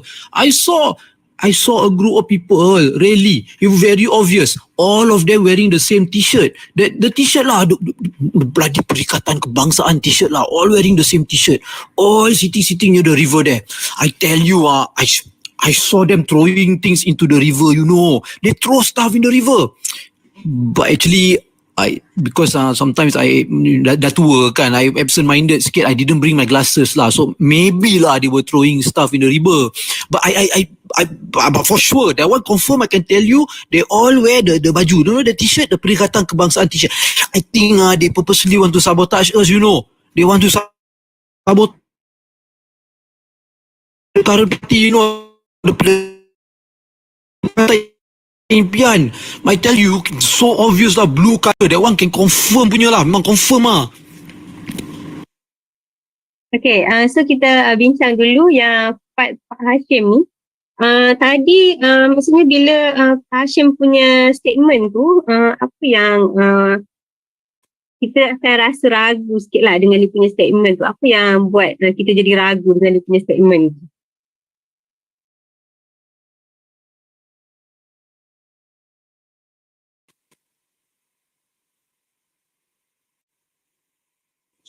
Dia orang tua ke, mata tak nampak waktu malam, tapi dia macam sure sangat, tapi padahal dia orang tua tak nampak waktu malam. Sebab tadi dia kata dia absent minded kan, dia sendiri yang mengaku dia absent minded, macam dah nyanyuk sikit ke apa kan, tak bawa spek, tapi dia kata dia mula-mula tu macam sure sangat kan, lepas tu bila dah makin lama dia cakap tu macam dah tak sure pula. Lepas tu tiba-tiba dia kait-kait dengan baju biru apa semua tu kan. Okay, so next kita dengar daripada Aaron, college student. I'm Aaron Sivaraja, 22 years old. I'm a college student. About what's happening, I knew this had got to do with the river near my house. You see, I was taking a break for my study week before the sem exams, and I usually walk my dog at a park near the river. Blackie, I saved him from a stray pack and never had any serious health issues. He's a strong puppy. But, you know, my dog started vomiting recently, and I do suspect Blackie drank from that river, and I saw it was black and murky, and it really stinks like hell. So my dog wasn't feeling too well before that walk, but now I think Blackie is getting worse. You know, it really looks weak now. You know, I really think that, you know, it is because of that stinky black polluted river. No doubt about it. Okay, so untuk Aaron punya statement ni meyakinkan kita tak yang sebenarnya dia punya dog tu, dia punya anjing tu sakit sebab minum air daripada river tu. Kalau meyakinkan, kenapa, dan kalau tak, kenapa?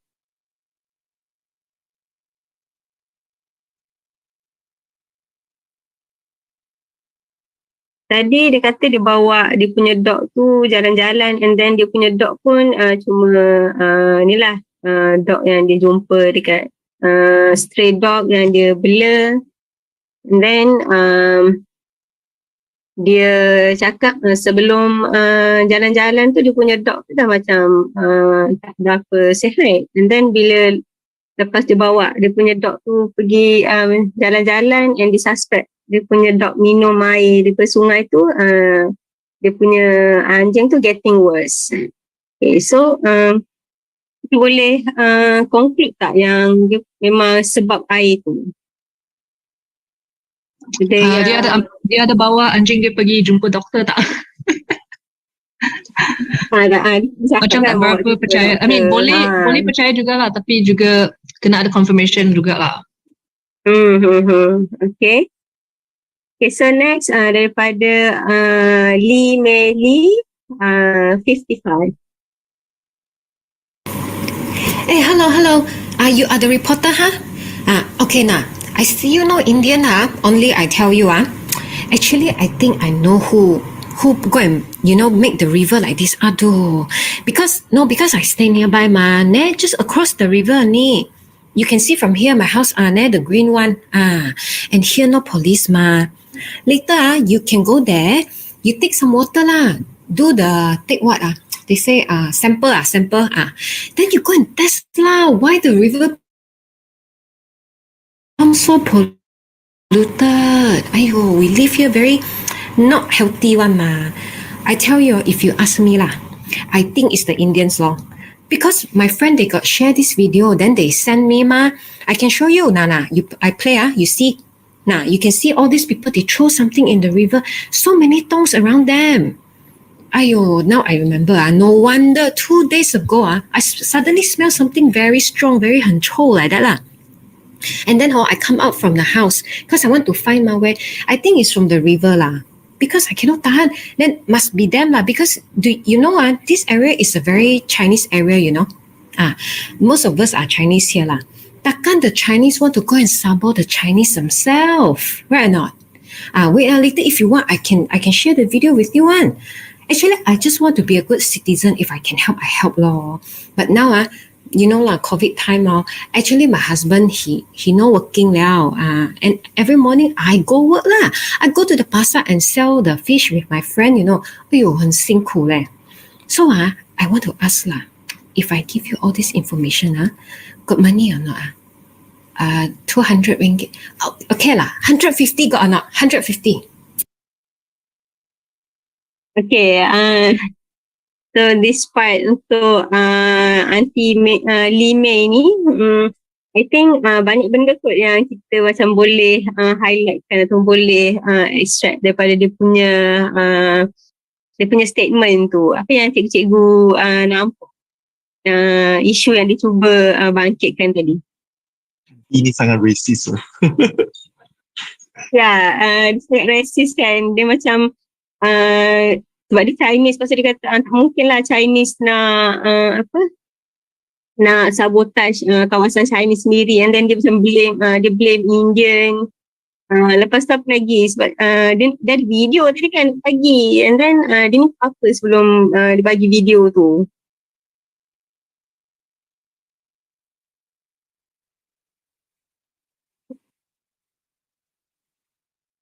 Dia nak minta duit juga. Dia nak minta duit juga. Dia minta duit. Dia tanya kalau nak bagi info tu boleh tak minta 200. Ada 200, 100 setengah pun jadilah. Okay, so tu adalah antara bila kita nak dapatkan maklumat, tu adalah antara faktor-faktor yang mempengaruhi maklumat yang diorang bagi tu. Mungkin ada yang nak minta duit, ada yang racist, ada yang tak sure pun tapi just nak cakap ikut pandangan sendiri. Okay, so tadi macam let's say lah, okay lah, fine lah, kita bayar lah dekat aunty tu sebab nak video dia kan. So kita tengok video yang aunty Lime tu bagi.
Okay, so daripada video tu siapa ni?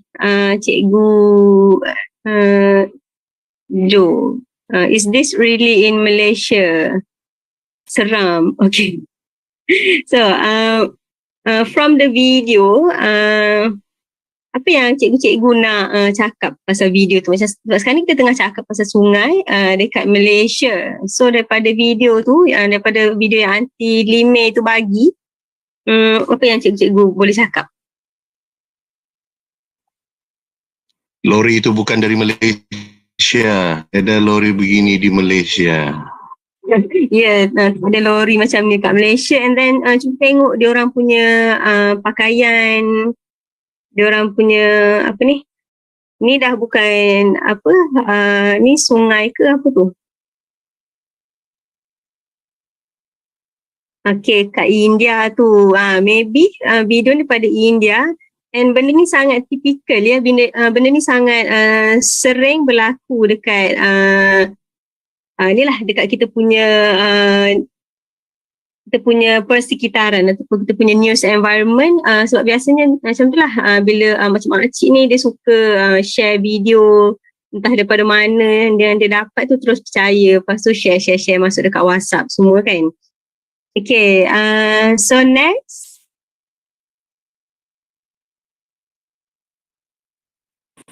Okay, what information did you get from talking to the witness? Sorry, okay. Tadi from the witnesses, Pak Hisham tadi kita dah bincang tadilah, apa yang Pak Hisham tu bagi tahu dia ni sebenarnya tak nampak sangat pun, sebab tak pakai cermin mata. Lepas tu Aaron tu pun dia punya anjing tu sakit, tak sure pun sebab minum air dekat sungai tu ataupun tidak. And then Aunty Lime ni dia yelah, dia banyak cakap tu lebih kepada racist, dan dia punya statement pun macam ni lah, nak jual video tu sebenarnya, nak dapat duit kan. Okay, so next. And then boss message lagi, dia nak headline untuk letak dekat Twitter dan Facebook. Okay, so nak something that is clickbait. Okay, apa maksud clickbait kan? Clickbait tu maksudnya bila orang tengok tajuk tu, ataupun senang cerita kita nak tajuk yang panas-panas lah, misalnya bila orang tengok tu, okay, orang nak buka. Okay, so what headline to give and why? Kita ada kat sini beberapa pilihan. Dia tak ada betul, tak ada salah pun. Kalau boleh cikgu boleh respon apa headline yang cikgu rasa paling sesuai untuk berita ni lah. A, B, C, D, E ataupun F.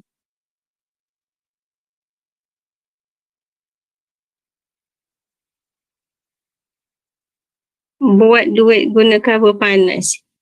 Ya, betul.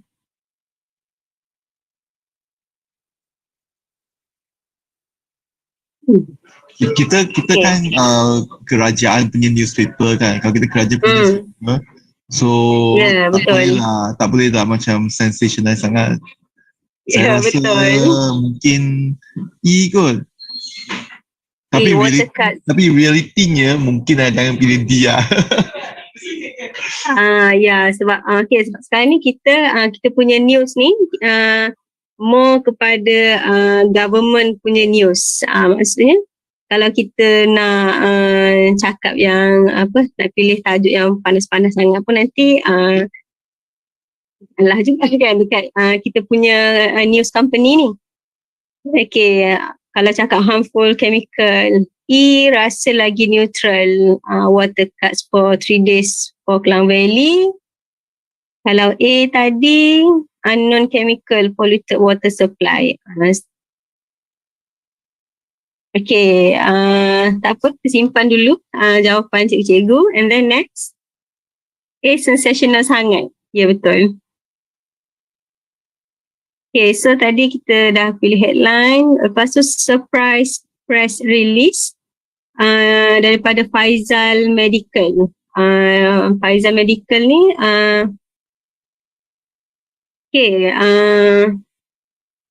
dia nak inform public yang chemical yang dibuang dekat Sungai Selangor tu is done by one of our subcontractor, and then itulah yang dia cakap bla bla bla, said the contractor has been fired and we will cooperate with the relevant authority for criminal case investigation and cleaning up the chemical dump. And then dekat dia punya ada Muhammad Hakim tweet pasal Faizal Medical ni, dam tu sebenarnya boleh cause cancer. Major cover up ni so unethical. Mereka conceal this fact dekat press release. Dah lah vaksin mereka lembab. Shalopi punya vaksin. Okay, vaksin Pfizer. #we demand the truth. Okay.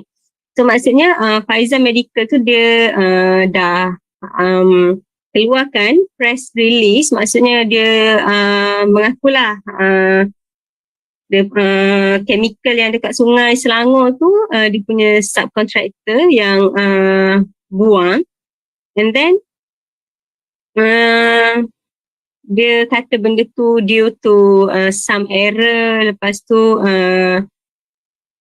and then dia dah pecat dia punya subcontractor tu. Lepas tu nak ni lah dia akan bagi kerjasama untuk investigate dan bersihkan balik chemical dump dekat air Selangor tu bersama air Selangor.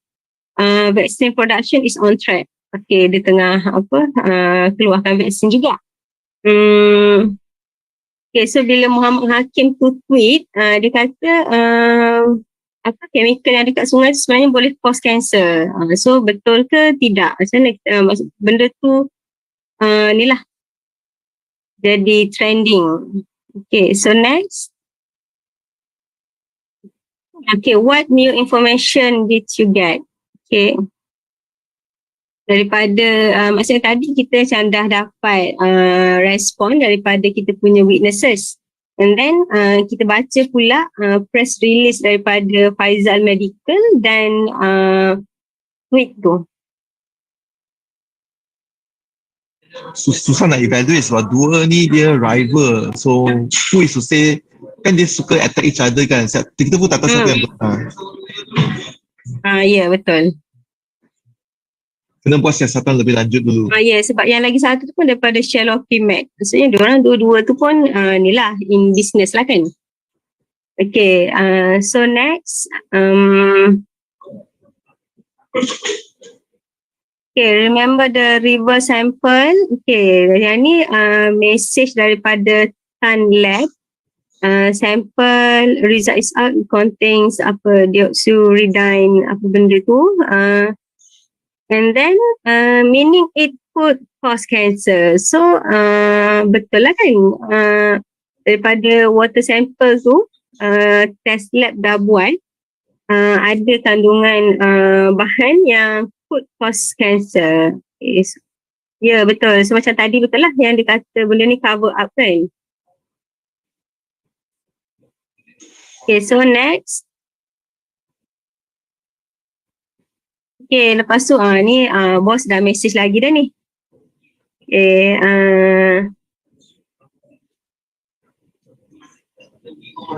okay, dengar. Hey, I heard from David that you uncovered something about the chemical leak. Now, I want to remind you on 3 things, yeah? I don't want to impose, but just FYI. Number 1. Faisal Medical has placed a huge ad order for us for the next 1 year to promote their vaccine. Now, I wouldn't want to risk losing their business.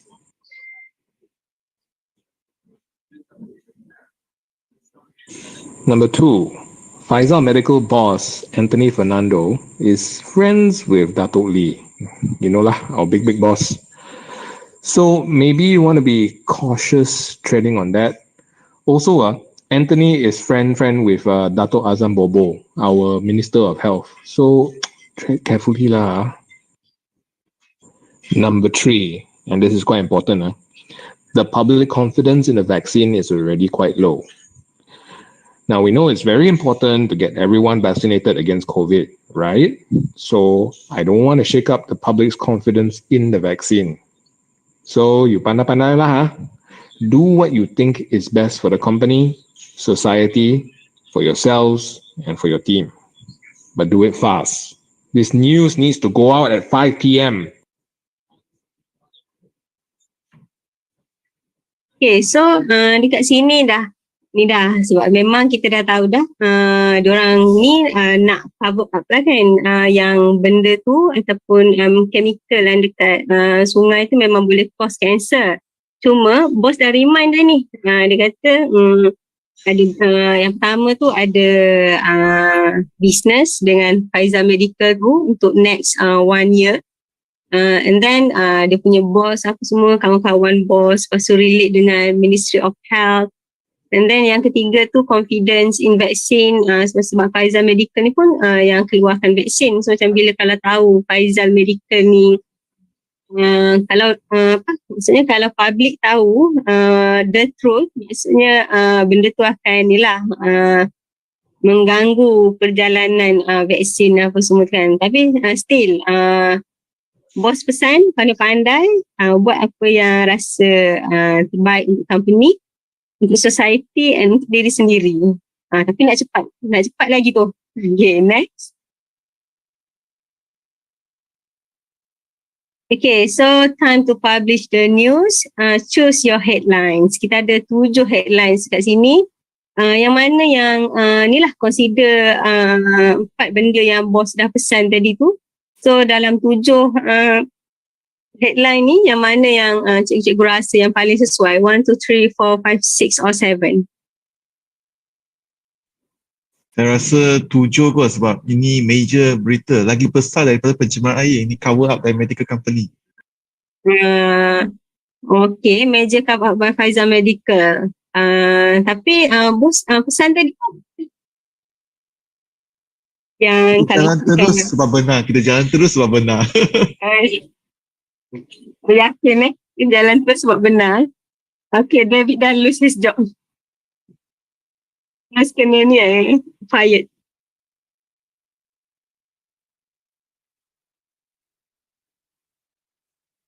Okay, any other response? Anaklah yang tu sebab macam kalau yang 7 tu macam terlalu kan, terlalu benar. Terlalu benar.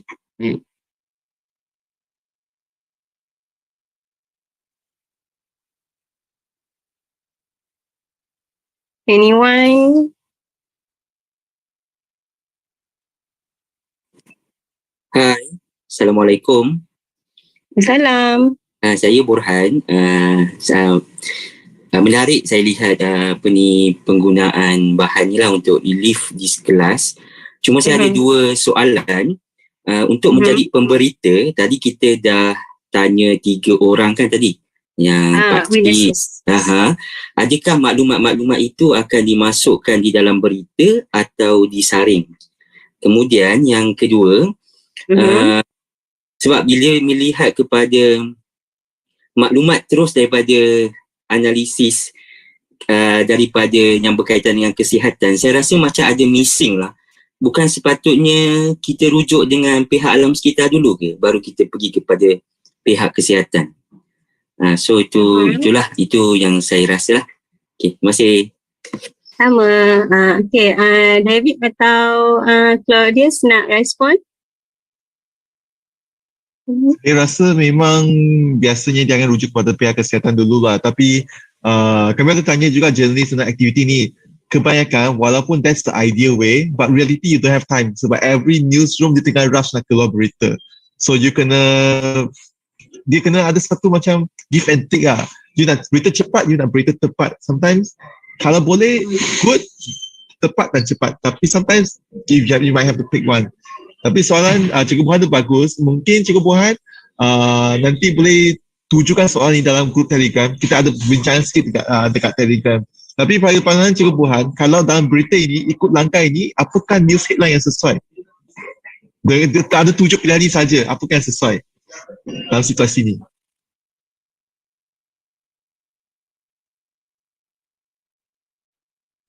Oh, susah juga sebab semuanya based on medical fact kan.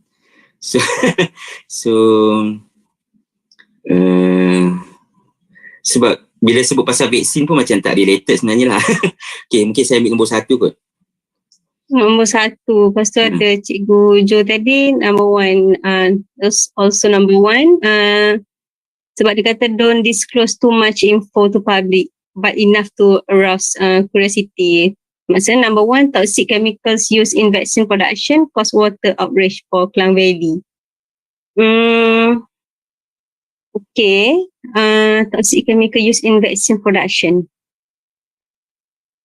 Tapi kalau kan kita nak tengok yang paling neutral tapi paling bosan punya headline, nombor 4.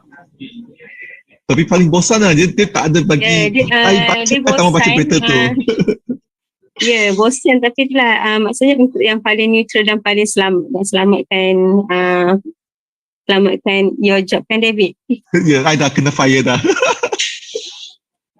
Okay, so what's the Mungkin tak outrage sesuai, for Klang Valley? mungkin tak sesuai kerja untuk media kerajaan, kena kerja dengan macam Malaysia Kini ke, yang independent media. So Independent media. boleh berani berlaku berita macam ni. Okay, so kita tengok next slide, Cikgu Claudius. Okay, sekarang ni okay, choose your stock image. Kita sebelum publish, kita nakkan gambar. Yang mana gambar yang cikgu rasa paling sesuai? Gambar 2 macam exciting sangat. Nombor 2 tu macam terlalu menakutkan. Macam dia pergi situ pakai macam tu.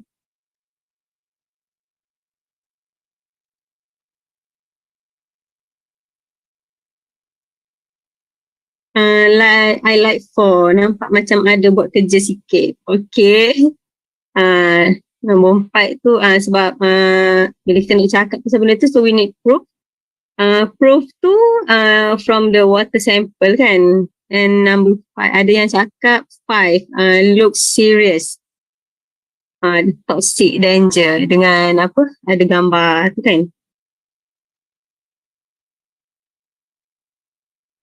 Okay. So next, Cikgu Claudius.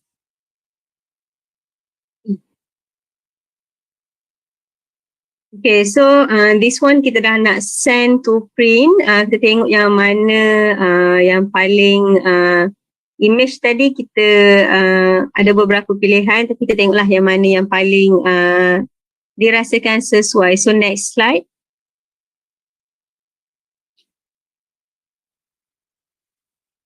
Okay, so tadi ada yang pilih yang tajuk tu lah, tajuk water outrage for Klang Valley for 3 days due to river contamination.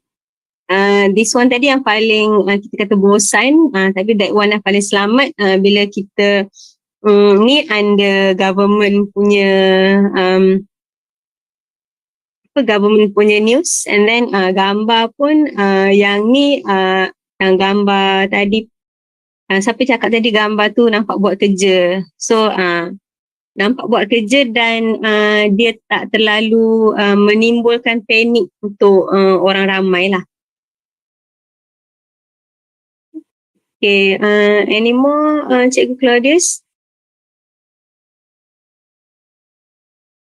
I think that's all, is it? Cikgu Claudius kena stop sharing baru I boleh spotlight video Cikgu Claudius. Okay.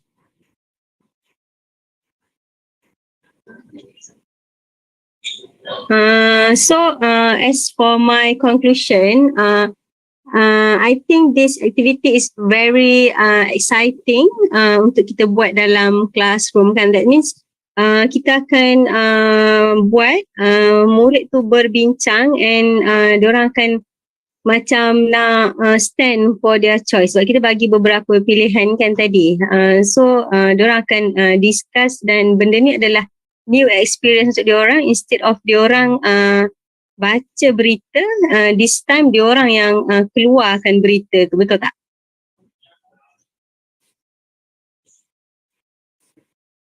Okay, so okay, yes, thank you Cikgu Jessica. So anything you want to add on, Cikgu Claudius?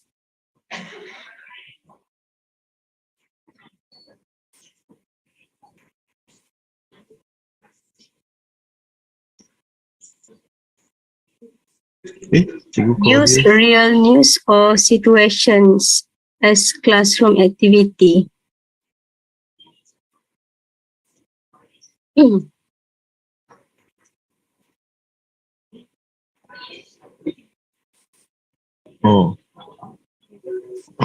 Sorry. Tiba-tiba tak clear.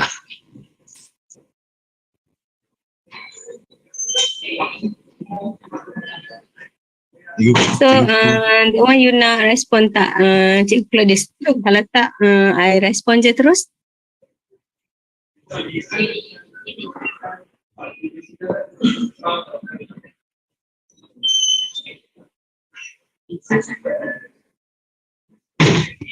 Saya rasa Cikgu Claudius line ada problem sikit lah.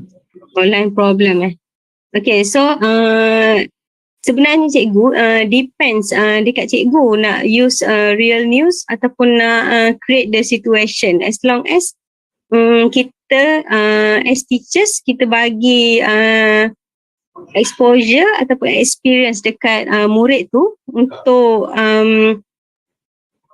maksudnya untuk diorang tahu macam mana penghasilan sesuatu berita dekat media tu. Tapi kalau real news pun macam sekarang kalau kita nak fokus to election, pilihan raya, so macam maybe just wait some more kan, macam tunggu lagi sikit nanti mesti macam-macam berita. So I think it's nice things lah to discuss with our students. Cuma kalau kita as for me, saya mengajar dekat sekolah rendah. So kalau untuk murid yang tahap 1 tu, maybe kita just create situation so that benda tu up to their level. Maksudnya kalau kita nak bagi yang tajuk berat-berat sangat pun murid tu tak faham juga kan. So macam kita cari satu topik atau situation yang kita rasa kita boleh buat murid tu faham. Dan sebenarnya untuk ni cikgu-cikgu boleh ke website Arus tadi, Media Education for All. Is it, David? Dekat situ cikgu-cikgu boleh dapatkan sample lesson plan macam mana cikgu nak buat benda ni dalam kelas. Dan saya punya lesson plan sendiri pun ada dekat sana. Sebab saya pernah buat dengan murid sekolah rendah lah. Okay, anything David or Claudius? I think that's all from me. Okey, terima kasih Cikgu Farina. Baik, saya akan ulas sedikit bagi saya masa 2 minit. Dan untuk makluman cikgu-cikgu, kalau macam yang tadi saya katakan, kalau cikgu-cikgu tak tahu di mana nak cari, nak masuk site Media Education for All mudah sahaja. Okay, cikgu-cikgu boleh masuk ke portal Delima 2.0 dan di sana, di sana apabila cikgu dah masuk, saya akan share screen sebentar supaya cikgu-cikgu boleh nampak.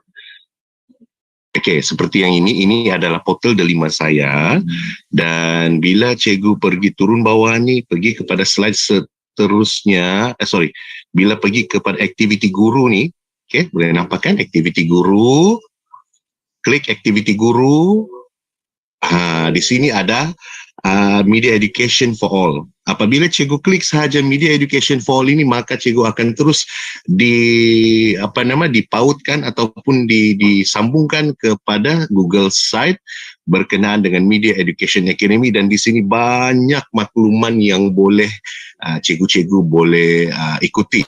Lagi satu yang paling penting cikgu-cikgu, di sini cikgu nampakkan uji tahap kompetensi literasi media dan maklumat anda. Jadi apabila cikgu-cikgu sudah join ini, cikgu-cikgu boleh dapatkan kalau saya tak silap 15 jam mata kredit untuk SPL KPM.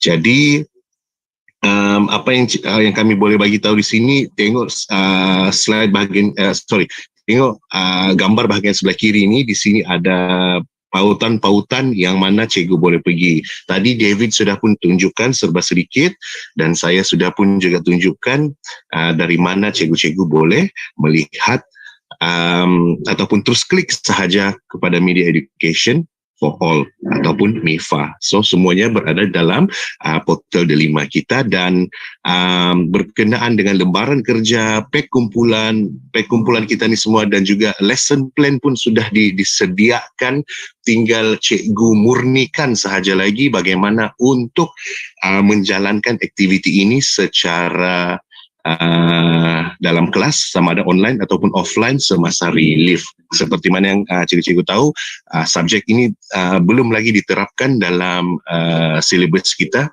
Jadi apa kata cikgu-cikgu buatlah ini sebagai salah satu inisiatif kepada para murid kita supaya mereka mengetahui apakah kepentingan literasi media dan maklumat ini kepada kita semua.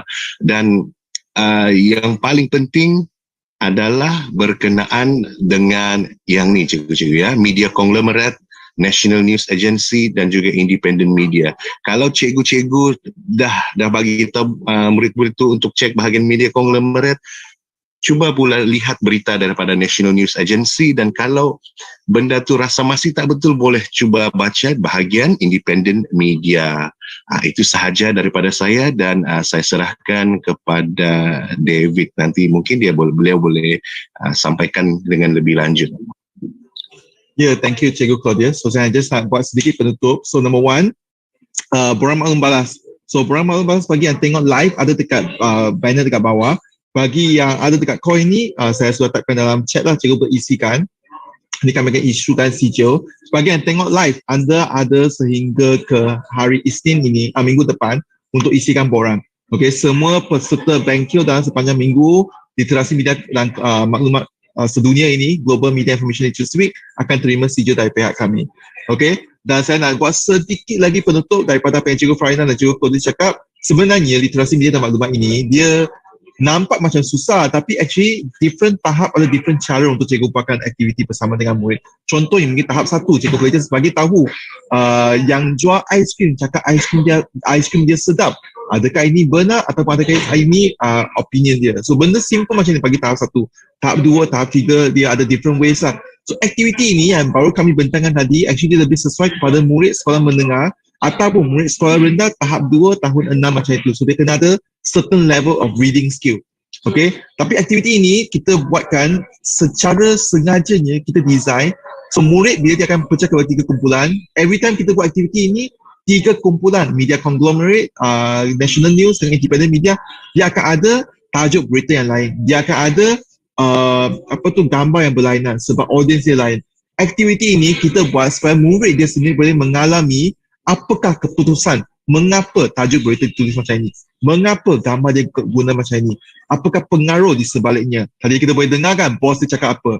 Ini satu. Dan bila kita dengar maklumat, kita dengar dari witness, adakah dia hanya cakap benar ataupun dia ada masukan opinion dia sendiri. Itu pun satu kemahiran yang kita boleh ajar murid, especially bagi subjek bahasa. Kalau cikgu ajar subjek bahasa, ini merupakan satu aktiviti yang murid kena tahu bila dia menggunakan bahasa. Kita dengar orang komunikasi dengan kami, kita kena fikir apakah isi tersirat dia, apakah tujuan dia cakap sesuatu. Sama juga dalam aktiviti tema hari ini kita cakap pasal pilihan raya umum kan. Bila seseorang ahli politik bercakap something, adakah dia bercakap benar ataupun adakah dia ada hidden intention dia. Ini adalah satu kemahiran yang sangat-sangat penting bagi anak murid ada. Sebab ini dia melibatkan kepada pemikiran kritis. Okay, dan aktiviti ini memang sebenarnya kalau cikgu buatkan lebih kurang 45 minit sahaja, 45 minit. Yang baki 15 minit kita nak budak untuk bincangkan topik-topik ini. Adakah apa yang news media tu buat tu betul? Macam tadi cikgu pun ada sebut, sepatutnya kena pergi ke Kementerian Kesihatan. Tapi proses ini tak ada. So mungkin benda ini kita boleh bincangkan kepada murid juga. Sebenarnya banyak dalam situasi yang kami berikan kepada cikgu hari ini, dia tak ada jawapan betul, tak ada jawapan salah. It just depends on you punya pendirian sahaja dan you punya etika. So with that, saya nak buatkan satu penutup. Terima kasih kepada semua yang menghadiri. Terima kasih kepada semua speaker hari ini yang mengambil masa untuk datang buat perkongsian, and then mereka kena belajar. So mereka memang very busy schedule. Dan terima kasihlah dengan kepada Cikgu Farina dan juga Cikgu Claudia yang sudi menjadi penyampai penceramah hari ini. Seperti apa yang saya cakap tadi, semua maklumat hari ini ada dekat website. Cikgu juga boleh follow Telegram kami. Kalau belum ada lagi, Telegram kami, Instagram kami ada dekat sama juga Media Edu for All. MEDIA, edu, nombor 4, ALL. Okay, Telegram ada, Instagram ada, Twitter ada, Facebook ada. Okay, dan untuk ketahui lebih banyak program, just follow us. We'll do more of these programs sebab kami percaya literasi media maklumat itu asas pembinaan sesuatu negara. Okay, dengan itu saya nak mengakhiri banking hari ini. Terima kasih kepada semua yang hadiri. Have a wonderful weekend. Bye-bye.